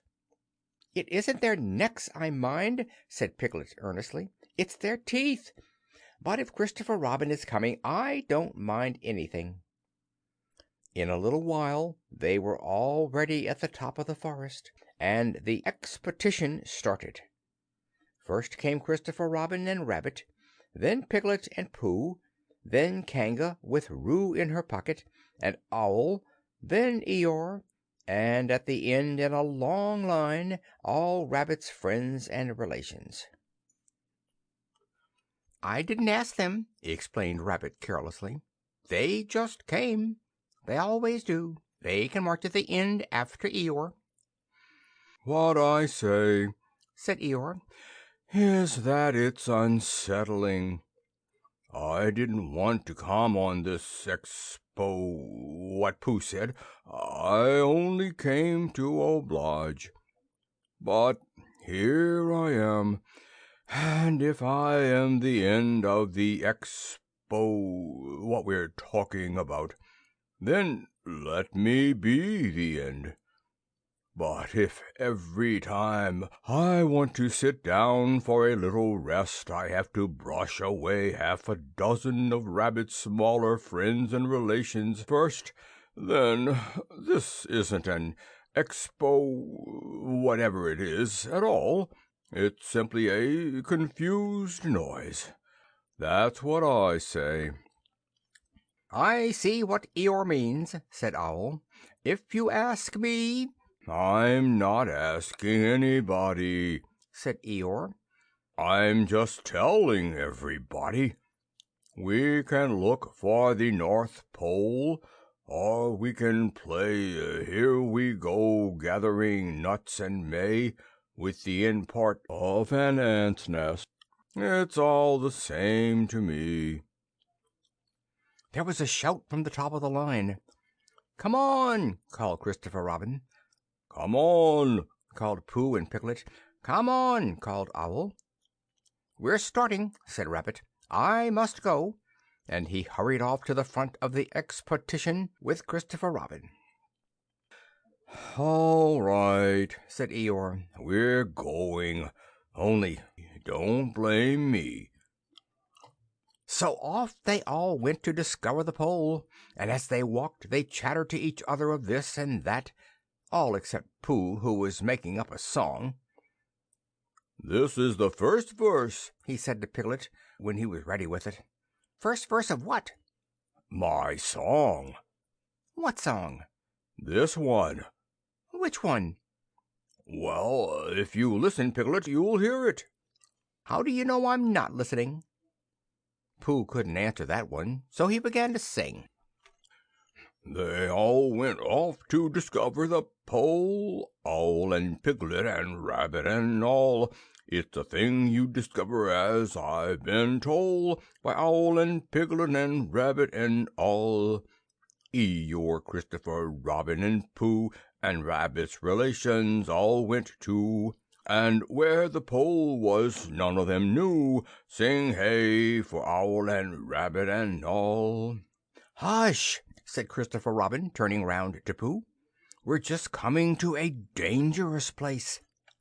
"Hush!" said Pooh, turning round quickly to Piglet. "Hush!" said Piglet to Kanga. "Hush!" said Kanga to Owl, while Roo said "Hush!" several times to himself very quietly. "Hush!" said Owl to Eeyore. "Hush!" said Eeyore, in a terrible voice to all Rabbit's friends and relations, and "Hush!" they said hastily to each other, all down the line, until it got to the last one of all. And the last and smallest friend and relation was so upset to find that the whole expedition was saying "Hush!" to him that he buried himself head downward in a crack in the ground, and stayed there for 2 days until the danger was over, and then went home in a great hurry, and lived quietly with his aunt ever afterwards. His name was Alexander Beetle. They had come to a stream which twisted and tumbled between high rocky banks, and Christopher Robin saw at once how dangerous it was. "It's just the place," he explained, "for an ambush." "What sort of bush?" whispered Pooh to Piglet. "A gorse bush?" "My dear Pooh," said Owl in his superior way, "don't you know what an ambush is?" "Owl," said Piglet, looking round at him severely, "Pooh's whisper was a perfectly private whisper, and there was no need—" "An ambush," said Owl, "is a sort of surprise." "So is a gorse bush sometimes," said Pooh. "An ambush, as I was about to explain to Pooh," said Piglet, "is a sort of surprise." "If people jump out at you suddenly, that's an ambush," said Owl. "It's an ambush, Pooh, when people jump at you suddenly," explained Piglet. Pooh, who now knew what an ambush was, said that a gorse bush had sprung at him suddenly one day when he fell off a tree, and he had taken 6 days to get all the prickles out of himself. "We're not talking about gorse bushes," said Owl a little crossly. "I am," said Pooh. They were climbing very cautiously up the stream now, going from rock to rock, and after they had gone a little way they came to a place where the banks widened out at each side, so that on each side of the water there was a level strip of grass on which they could sit down and rest. As soon as he saw this, Christopher Robin called, "Halt!" and they all sat down and rested. "I think," said Christopher Robin, "that we ought to eat all our provisions now, so that we shan't have so much to carry." "Eat all our what?" said Pooh. "All that we've brought," said Piglet, getting to work. "That's a good idea," said Pooh, and he got to work too. "Have you all got something?" asked Christopher Robin with his mouth full. "All except me," said Eeyore. "As usual." He looked round at them in his melancholy way. "I suppose none of you are sitting on a thistle by any chance?" "I believe I am," said Pooh. "Oh!" He got up and looked behind him. "Yes, I was. I thought so." "Thank you, Pooh. If you've quite finished with it—" He moved across to Pooh's place and began to eat. "It don't do them any good, you know, sitting on them," he went on as he looked up, munching. "Takes all the life out of them. Remember that another time, all of you. A little consideration, a little thought for others makes all the difference."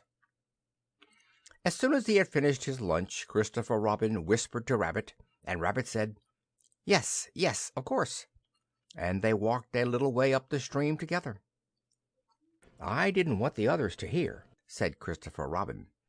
"Quite so," said Rabbit, looking important. I wondered. It's only, Rabbit, I suppose you don't know. What does the North Pole look like?" "Well," said Rabbit, stroking his whiskers, "now you're asking me. I did know once, only I've sort of forgotten," said Christopher Robin carelessly. "It's a funny thing," said Rabbit, "but I've sort of forgotten too, although I did know once." "I suppose it's just a pole stuck in the ground?" "Sure to be a pole," said Rabbit, "because of calling it a pole, and if it's a pole, well, I should think it would be sticking in the ground, shouldn't you? Because there'd be nowhere else to stick it." "Yes, that's what I thought." "The only thing," said Rabbit, "is where is it sticking?" "That's what we're looking for," said Christopher Robin. Then they went back to the others. Piglet was lying on his back, sleeping peacefully.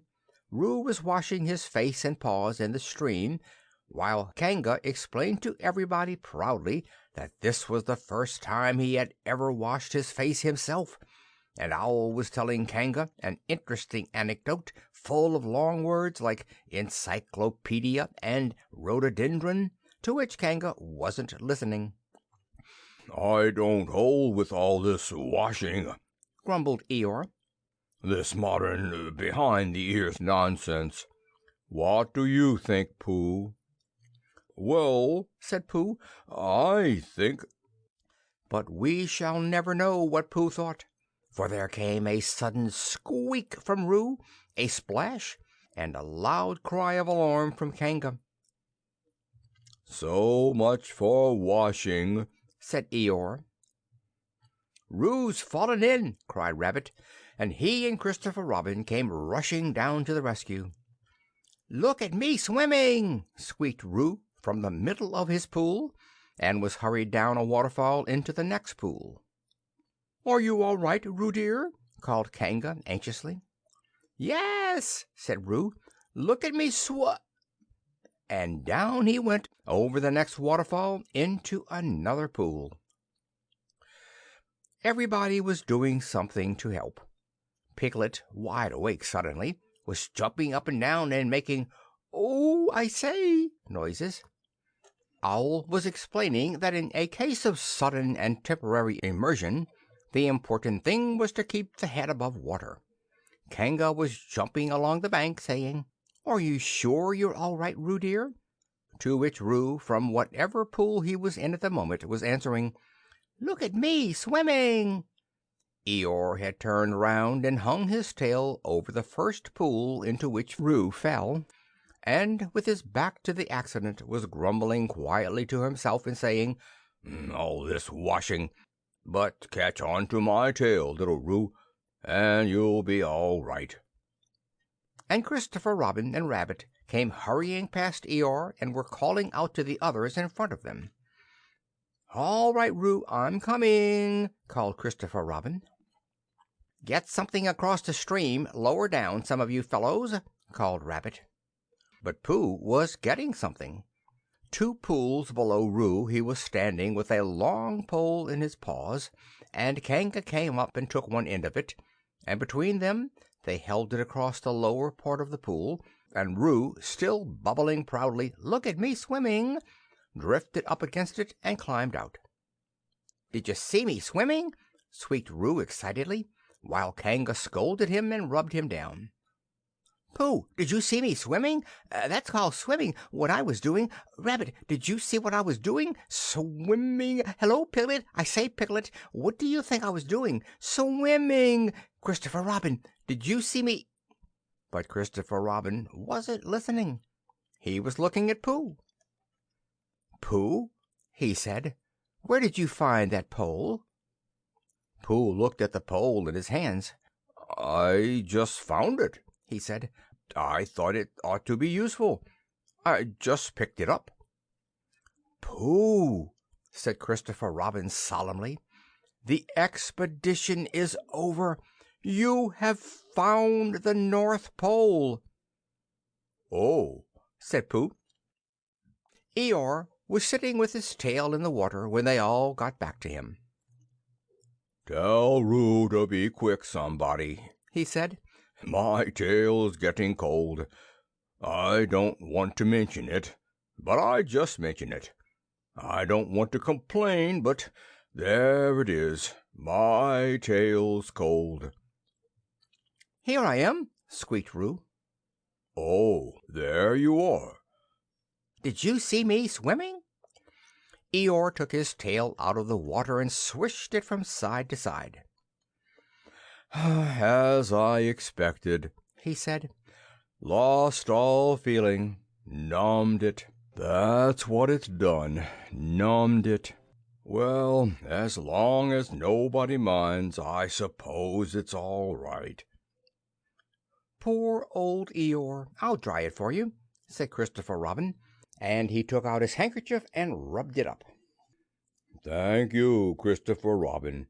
You're the only one who seems to understand about tails. They don't think. That's what's the matter with some of these others. They've no imagination. A tail isn't a tail to them. It's just a little bit extra at the back." "Never mind, Eeyore," said Christopher Robin, rubbing his hardest. "Is that better?" "It's feeling more like a tail, perhaps. It belongs again, if you know what I mean." "Hello, Eeyore," said Pooh, coming up to them with his pole. "Hello, Pooh. Thank you for asking, but I shall be able to use it again in a day or two." "Use what?" said Pooh. "What we are talking about." "I wasn't talking about anything," said Pooh, looking puzzled. "My mistake again. I thought you were saying how sorry you were about my tail being all numb, and could you do anything to help?" "No," said Pooh, "that wasn't me," he said. He thought for a little, then suggested helpfully, "Perhaps it was somebody else." "Well, thank him for me when you see him." Pooh looked anxiously at Christopher Robin. "Pooh's found the North Pole," said Christopher Robin. "Isn't that lovely?" Pooh looked modestly down. "Is that it?" said Eeyore. "Yes," said Christopher Robin. "Is that what we were looking for?" "Yes," said Pooh. "Oh," said Eeyore. "Well, anyhow, it didn't rain," he said. They stuck the pole in the ground, and Christopher Robin tied a message onto it. "North Pole discovered by Pooh. Pooh found it." Then they all went home again, and I think, but I am not quite sure, that Roo had a hot bath and went straight to bed. But Pooh went back to his own house, and feeling very proud of what he had done, had a little something to revive himself. Chapter 9 of Winnie the Pooh by A. Milne. It rained, and it rained, and it rained.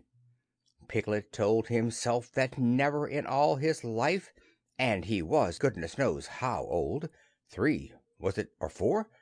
Never had he seen so much rain. Days and days and days. "If only," he thought as he looked out of the window, "I had been in Pooh's house, or Christopher Robin's house, or Rabbit's house when it began to rain, then I should have had company all this time, instead of being here all alone with nothing to do except wonder when it will stop." And he imagined himself with Pooh, saying, "Did you ever see such rain, Pooh?" And Pooh saying, "Isn't it awful, Piglet?" And Piglet saying, "I wonder how it is over Christopher Robin's way." And Pooh saying, "I should think poor old Rabbit is about flooded out by this time."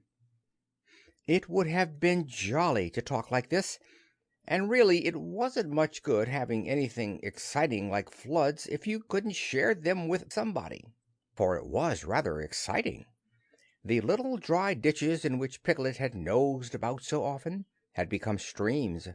The little streams across which he had splashed were rivers, and the river, between whose steep banks they had played so happily, had sprawled out of its own bed and was taking up so much room everywhere that Piglet was beginning to wonder whether it would be coming into his bed soon. "It's a little anxious," he said to himself, "to be a very small animal entirely surrounded by water. Christopher Robin and Pooh could escape by climbing trees, and Kanga could escape by jumping, and Rabbit could escape by burrowing, and Owl could escape by flying, and Eeyore could escape by making a loud noise until rescued, and here am I, surrounded by water, and I can't do anything." It went on raining, and every day the water got a little higher, until now it was nearly up to Piglet's window, and still he hadn't done anything. "There's Pooh," he thought to himself. "Pooh hasn't much brain, but he never comes to any harm. He does silly things, and they turn out right. There's Owl. Owl hasn't exactly got brain, but he knows things. He would know the right thing to do when surrounded by water. There's Rabbit. He hasn't learnt in books, but he can always think of a clever plan. There's Kanga. She isn't clever, Kanga isn't, but she would be so anxious about Roo that she would do a good thing to do without thinking about it. And then there's Eeyore. And Eeyore is so miserable, anyhow, that he wouldn't mind about this. But I wonder what Christopher Robin would do." Then suddenly he remembered a story which Christopher Robin had told him about a man on a desert island who had written something in a bottle and thrown it in the sea, and Piglet thought that if he would write something in a bottle and throw it in the water, perhaps somebody would come and rescue him. He left the window and began to search his house, all of it that wasn't under water, and at last he found a pencil and a small piece of dry paper and a bottle with a cork in it, and he wrote on one side of the paper, "Help! Piglet! Me!" and on the other side, "It's me, Piglet! Help! Help!" Then he put the paper in the bottle, and he corked the bottle up as tightly as he could, and he leaned out of his window as far as he could lean without falling in, and he threw the bottle as far as he could throw, splash! And in a little while it bobbed up again on the water, and he watched it floating slowly away in the distance until his eyes ached with looking, and sometimes he thought it was the bottle, and sometimes he thought it was just a ripple on the water which he was following, and then suddenly he knew that he would never see it again, and that he had done all that he could do to save himself. "So now," he thought, "somebody else will have to do something, and I hope they will do it soon, because if they don't I shall have to swim, which I can't, so I hope they do it soon." And then he gave a very long sigh and said, "I wish Pooh were here. It's so much more friendly with, too." When the rain began, Pooh was asleep. It rained, and it rained, and it rained, and he slept, and he slept, and he slept. He had had a tiring day. You remember how he discovered the North Pole. Well, he was so proud of this that he asked Christopher Robin if there were any other poles such as a bear of little brain might discover. "There's a South Pole," said Christopher Robin, "and I expect there's an East Pole and a West Pole, though people don't like talking about them." Pooh was very excited when he heard this, and suggested that they should have an expedition to discover the East Pole, but Christopher Robin had thought of something else to do with Kanga, so Pooh went out to discover the East Pole by himself. Whether he discovered it or not I forget, but he was so tired when he got home that in the very middle of his supper, after he had been eating for little more than half an hour, he fell fast asleep in his chair, and slept and slept and slept. Then suddenly he was dreaming. He was at the East Pole, and it was a very cold pole, with the coldest sort of snow and ice all over it. He had found a beehive to sleep in, but there wasn't room for his legs, so he had left them outside.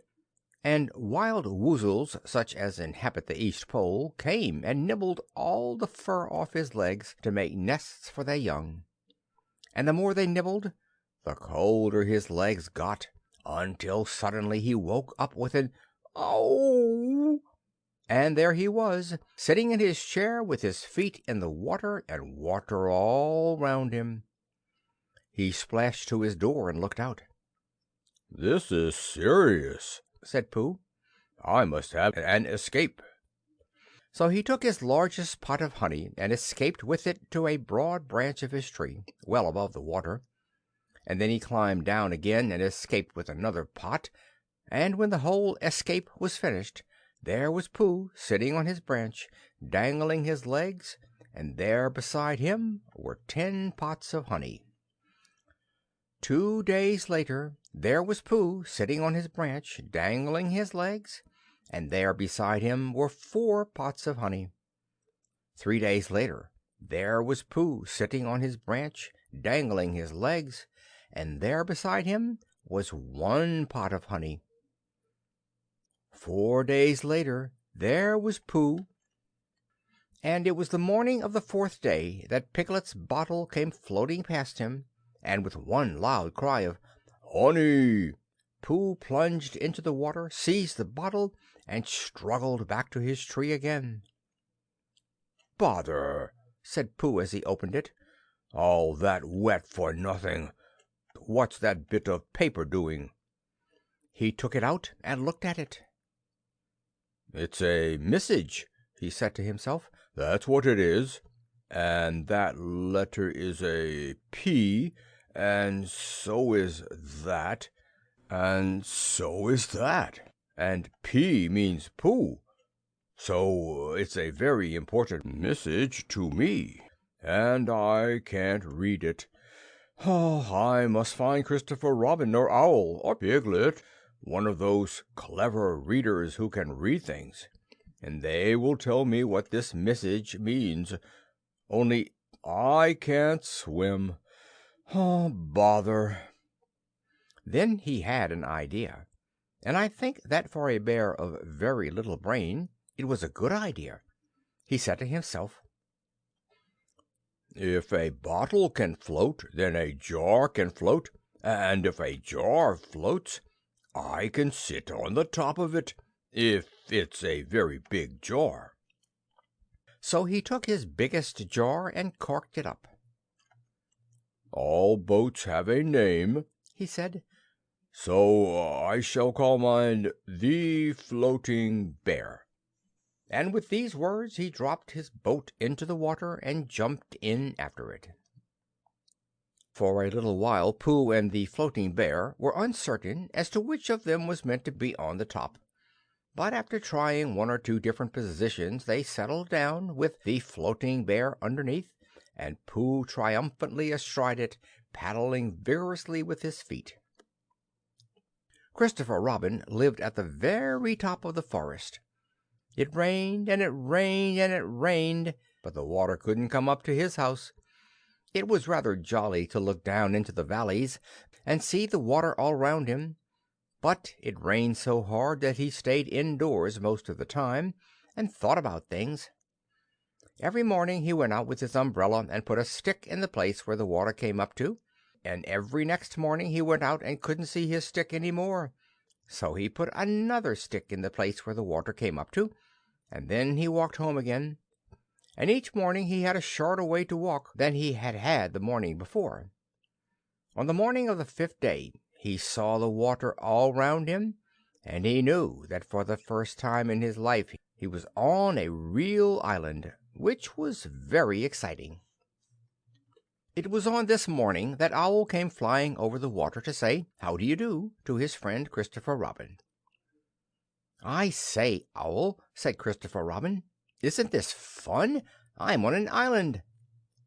"The atmospheric conditions have been very unfavorable lately," said Owl. "The what?" "It has been raining," explained Owl. "Yes," said Christopher Robin, "it has. The flood level has reached an unprecedented height." "The who?" "There's a lot of water about," explained Owl. "Yes," said Christopher Robin, "there is. However, the prospects are rapidly becoming more favorable. At any moment— Have you seen Pooh?" "No." "At any moment—" "I hope he's all right," said Christopher Robin. "I've been wondering about him. I expect Piglet's with him. Do you think they're all right, Owl?" "I expect so. You see, at any moment— Do go and see, Owl, because Pooh hasn't got very much brain, and he might do something silly, and I do love him so, Owl. Do you see, Owl?" "That's all right," said Owl. "I'll go back directly," and he flew off. In a little while he was back again. "Pooh isn't there," he said. "Not there?" "He's been there. He's been sitting on a branch of his tree outside his house with 9 pots of honey, but he isn't there now." "Oh, Pooh!" cried Christopher Robin. "Where are you?" "Here I am," said a growly voice behind him. "Pooh!" They rushed into each other's arms. "How did you get here, Pooh?" asked Christopher Robin, when he was ready to talk again. "On my boat," said Pooh proudly. "I had a very important message sent me in a bottle, and owing to having got some water in my eyes I couldn't read it, so I brought it to you. On my boat." With these proud words he gave Christopher Robin the message. "But it's from Piglet!" cried Christopher Robin when he had read it. "Isn't there anything about Pooh in it?" asked Bear, looking over his shoulder. Christopher Robin read the message aloud. "Oh, are those peas Piglet's? I thought they were Pooh's." "We must rescue him at once. I thought he was with you, Pooh. Owl, could you rescue him on your back?" "I don't think so," said Owl, after grave thought. "It is doubtful if the necessary dorsal muscles—" "Then would you fly to him at once and say that rescue is coming? And Pooh and I will think of a rescue and come as quick as ever we can. Oh, don't talk, Owl. Go on, quick." And still thinking of something to say, Owl flew off. "Now then, Pooh," said Christopher Robin, "where's your boat?" "I ought to say," explained Pooh as they walked down to the shore of the island, "that it isn't just an ordinary sort of boat. Sometimes it's a boat, and sometimes it's more of an accident. It all depends." "Depends on what?" "On whether I'm on the top of it or underneath it." "Oh, well, where is it?" "There," said Pooh, pointing proudly to the floating bear.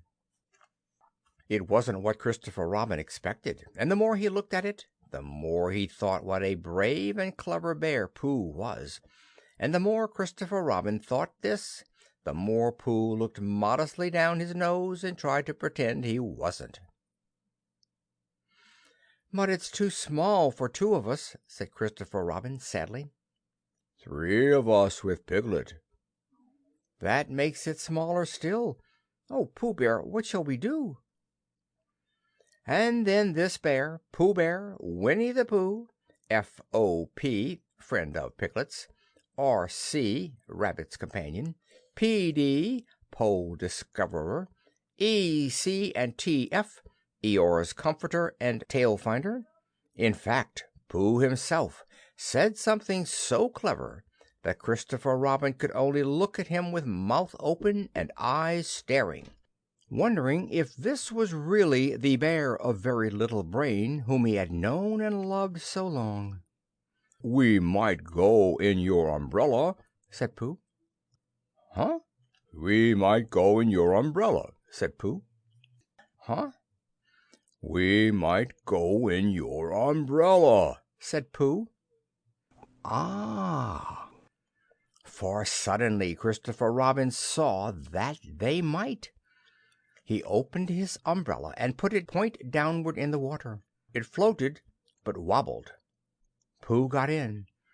He was just beginning to say that it was all right now when he found that it wasn't, so after a short drink which he didn't really want, he waded back to Christopher Robin.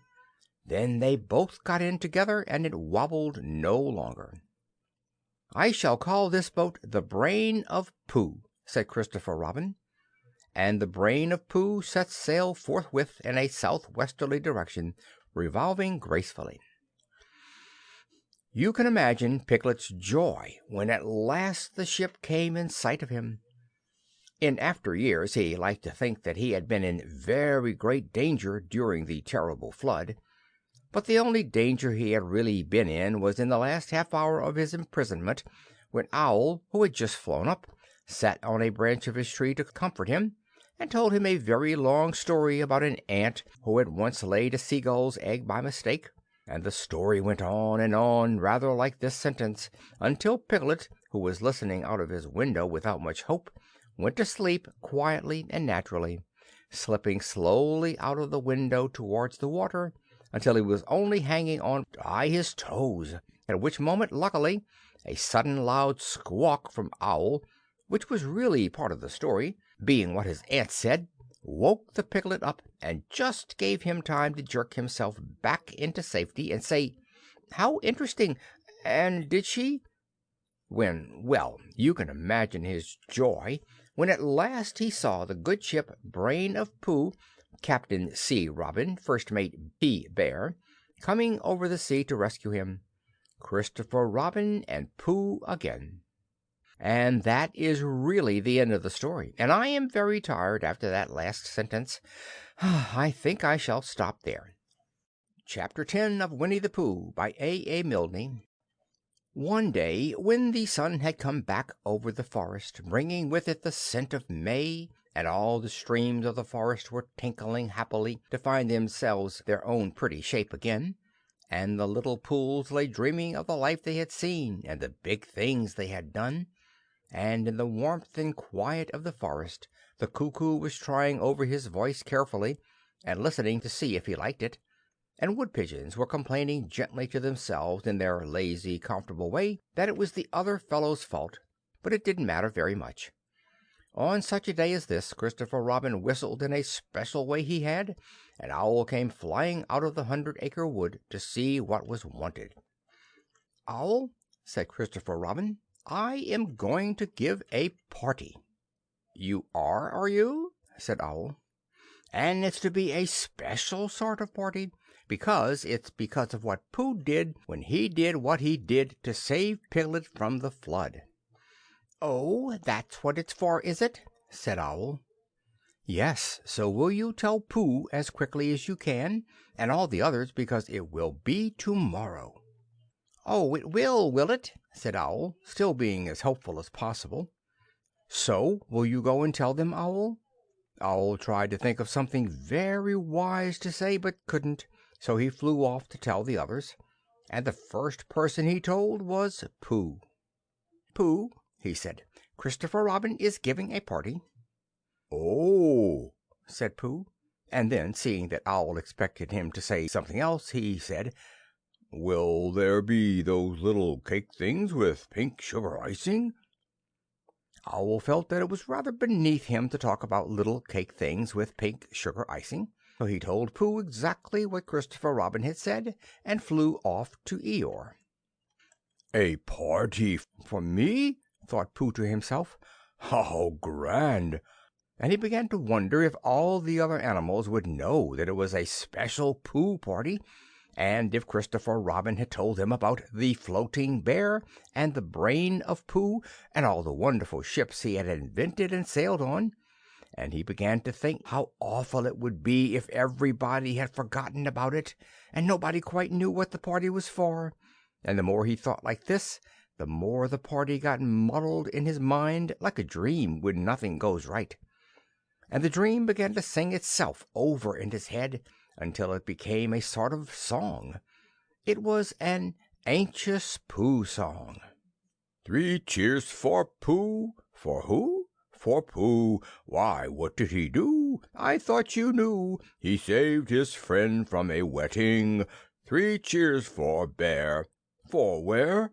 For Bear. He couldn't swim, but he rescued him. He rescued who? Oh, listen, do. I'm talking of Pooh. Of who? Of Pooh. I'm sorry I keep forgetting. Well, Pooh was a bear of enormous brain. Just say it again. Of enormous brain. Of enormous what? Well, he ate a lot. And I don't know if he could swim or not, but he managed to float on a sort of boat. On a sort of what? Well, a sort of pot. So now let's give him 3 hearty cheers. So now let's give him 3 hearty wishes, and hope he'll be with us for years and years, and grow in health and wisdom and riches. 3 cheers for Pooh. For who? For Pooh. 3 cheers for Bear. For where? For Bear. 3 cheers for the wonderful Winnie the Pooh. Just tell me, somebody, what did he do?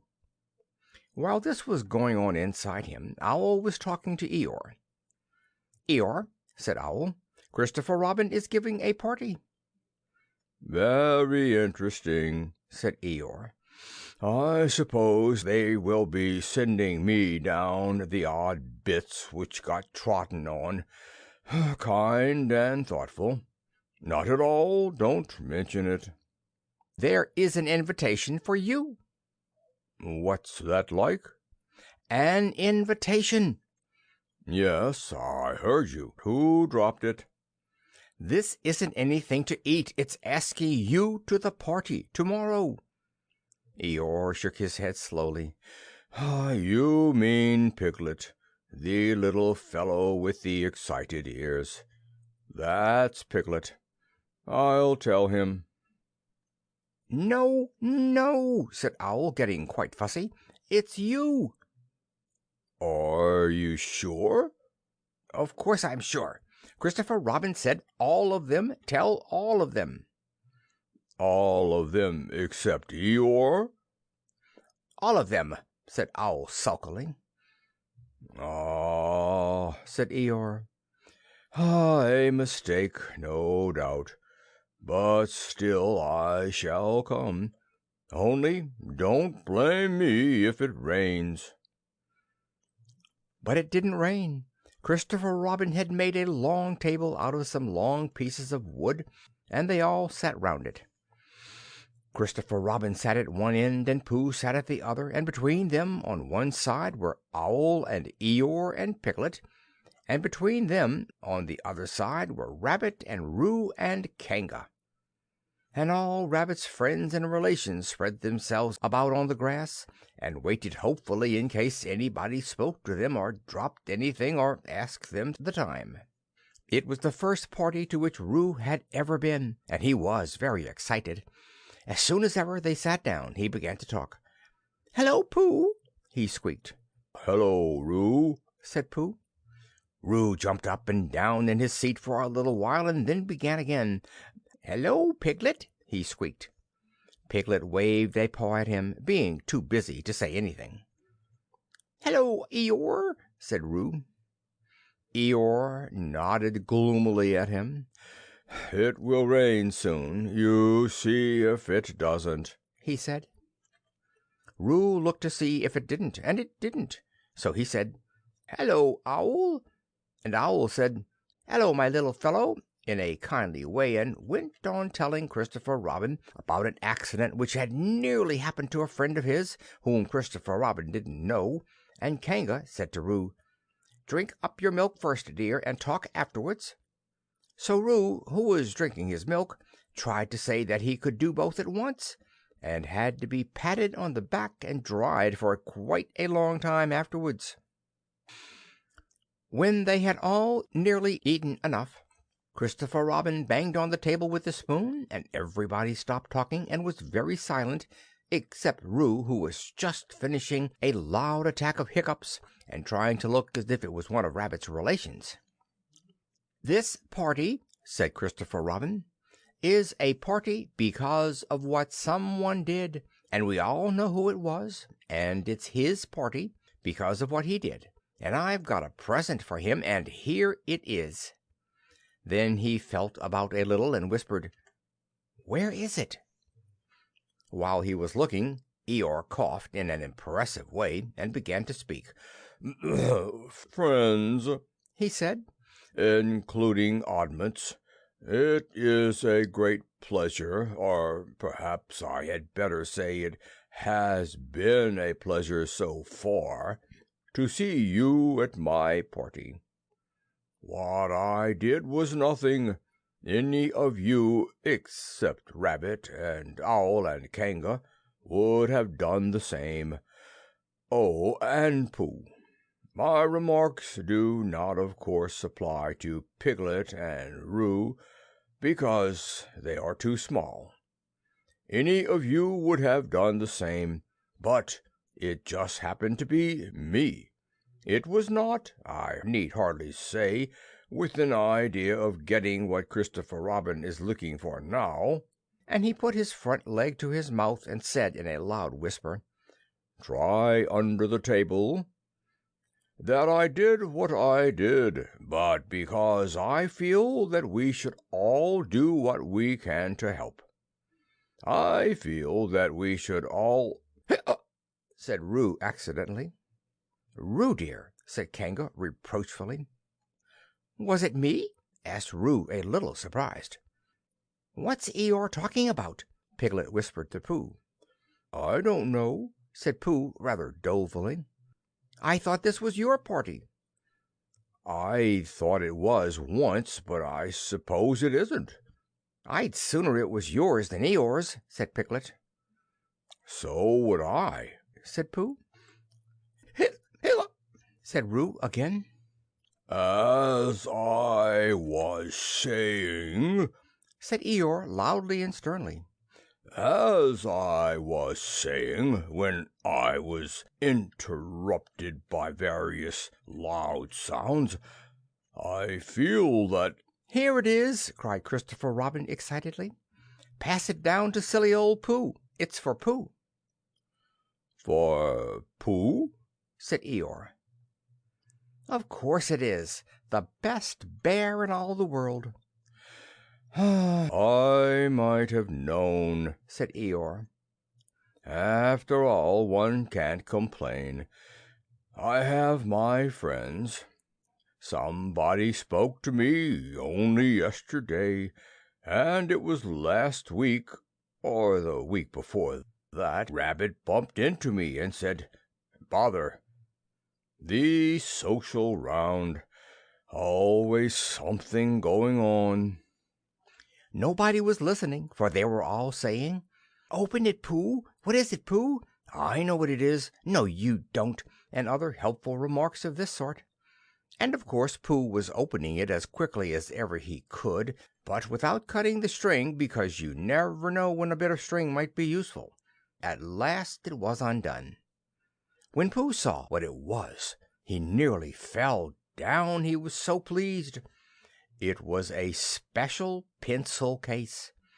There were pencils in it marked B for bear, and pencils marked HB for helping bear, and pencils marked BB for brave bear. There was a knife for sharpening the pencils, and India rubber for rubbing out anything which you had spelt wrong, and a ruler for ruling lines for the words to walk on, and inches marked on the ruler in case you wanted to know how many inches anything was, and blue pencils and red pencils and green pencils for saying special things in blue and red and green. All these lovely things were in little pockets of their own in a special case, which shut with a click when you clicked it, and they were all for Pooh. "Oh!" said Pooh. "Oh, Pooh!" said everybody else except Eeyore. "Thank you," growled Pooh. But Eeyore was saying to himself, "This writing business, pencils and what not, overrated if you ask me. Silly stuff, nothing in it." Later on, when they had all said good-bye and thank you to Christopher Robin, Pooh and Piglet walked home thoughtfully together in the golden evening, and for a long time they were silent. "When you wake up in the morning, Pooh," said Piglet at last, "what's the first thing you say to yourself?" "What's for breakfast?" said Pooh. "What do you say, Piglet?" "I say, I wonder what's going to happen exciting today," said Piglet. Pooh nodded thoughtfully. "It's the same thing," he said. "And what did happen?" asked Christopher Robin. "When?" "Next morning." "I don't know. Could you think and tell me and Pooh sometime?" "If you wanted it very much." "Pooh does," said Christopher Robin. He gave a deep sigh, picked up his bear by the leg, and walked off to the door, trailing Winnie the Pooh behind him. At the door he turned and said, "Coming to see me have my bath?" "I might," I said. Was Pooh's pencil case any better than mine? "It was just the same," I said. He nodded and went out, and in a moment I heard Winnie the Pooh, bump, bump, bump, going up the stairs behind him.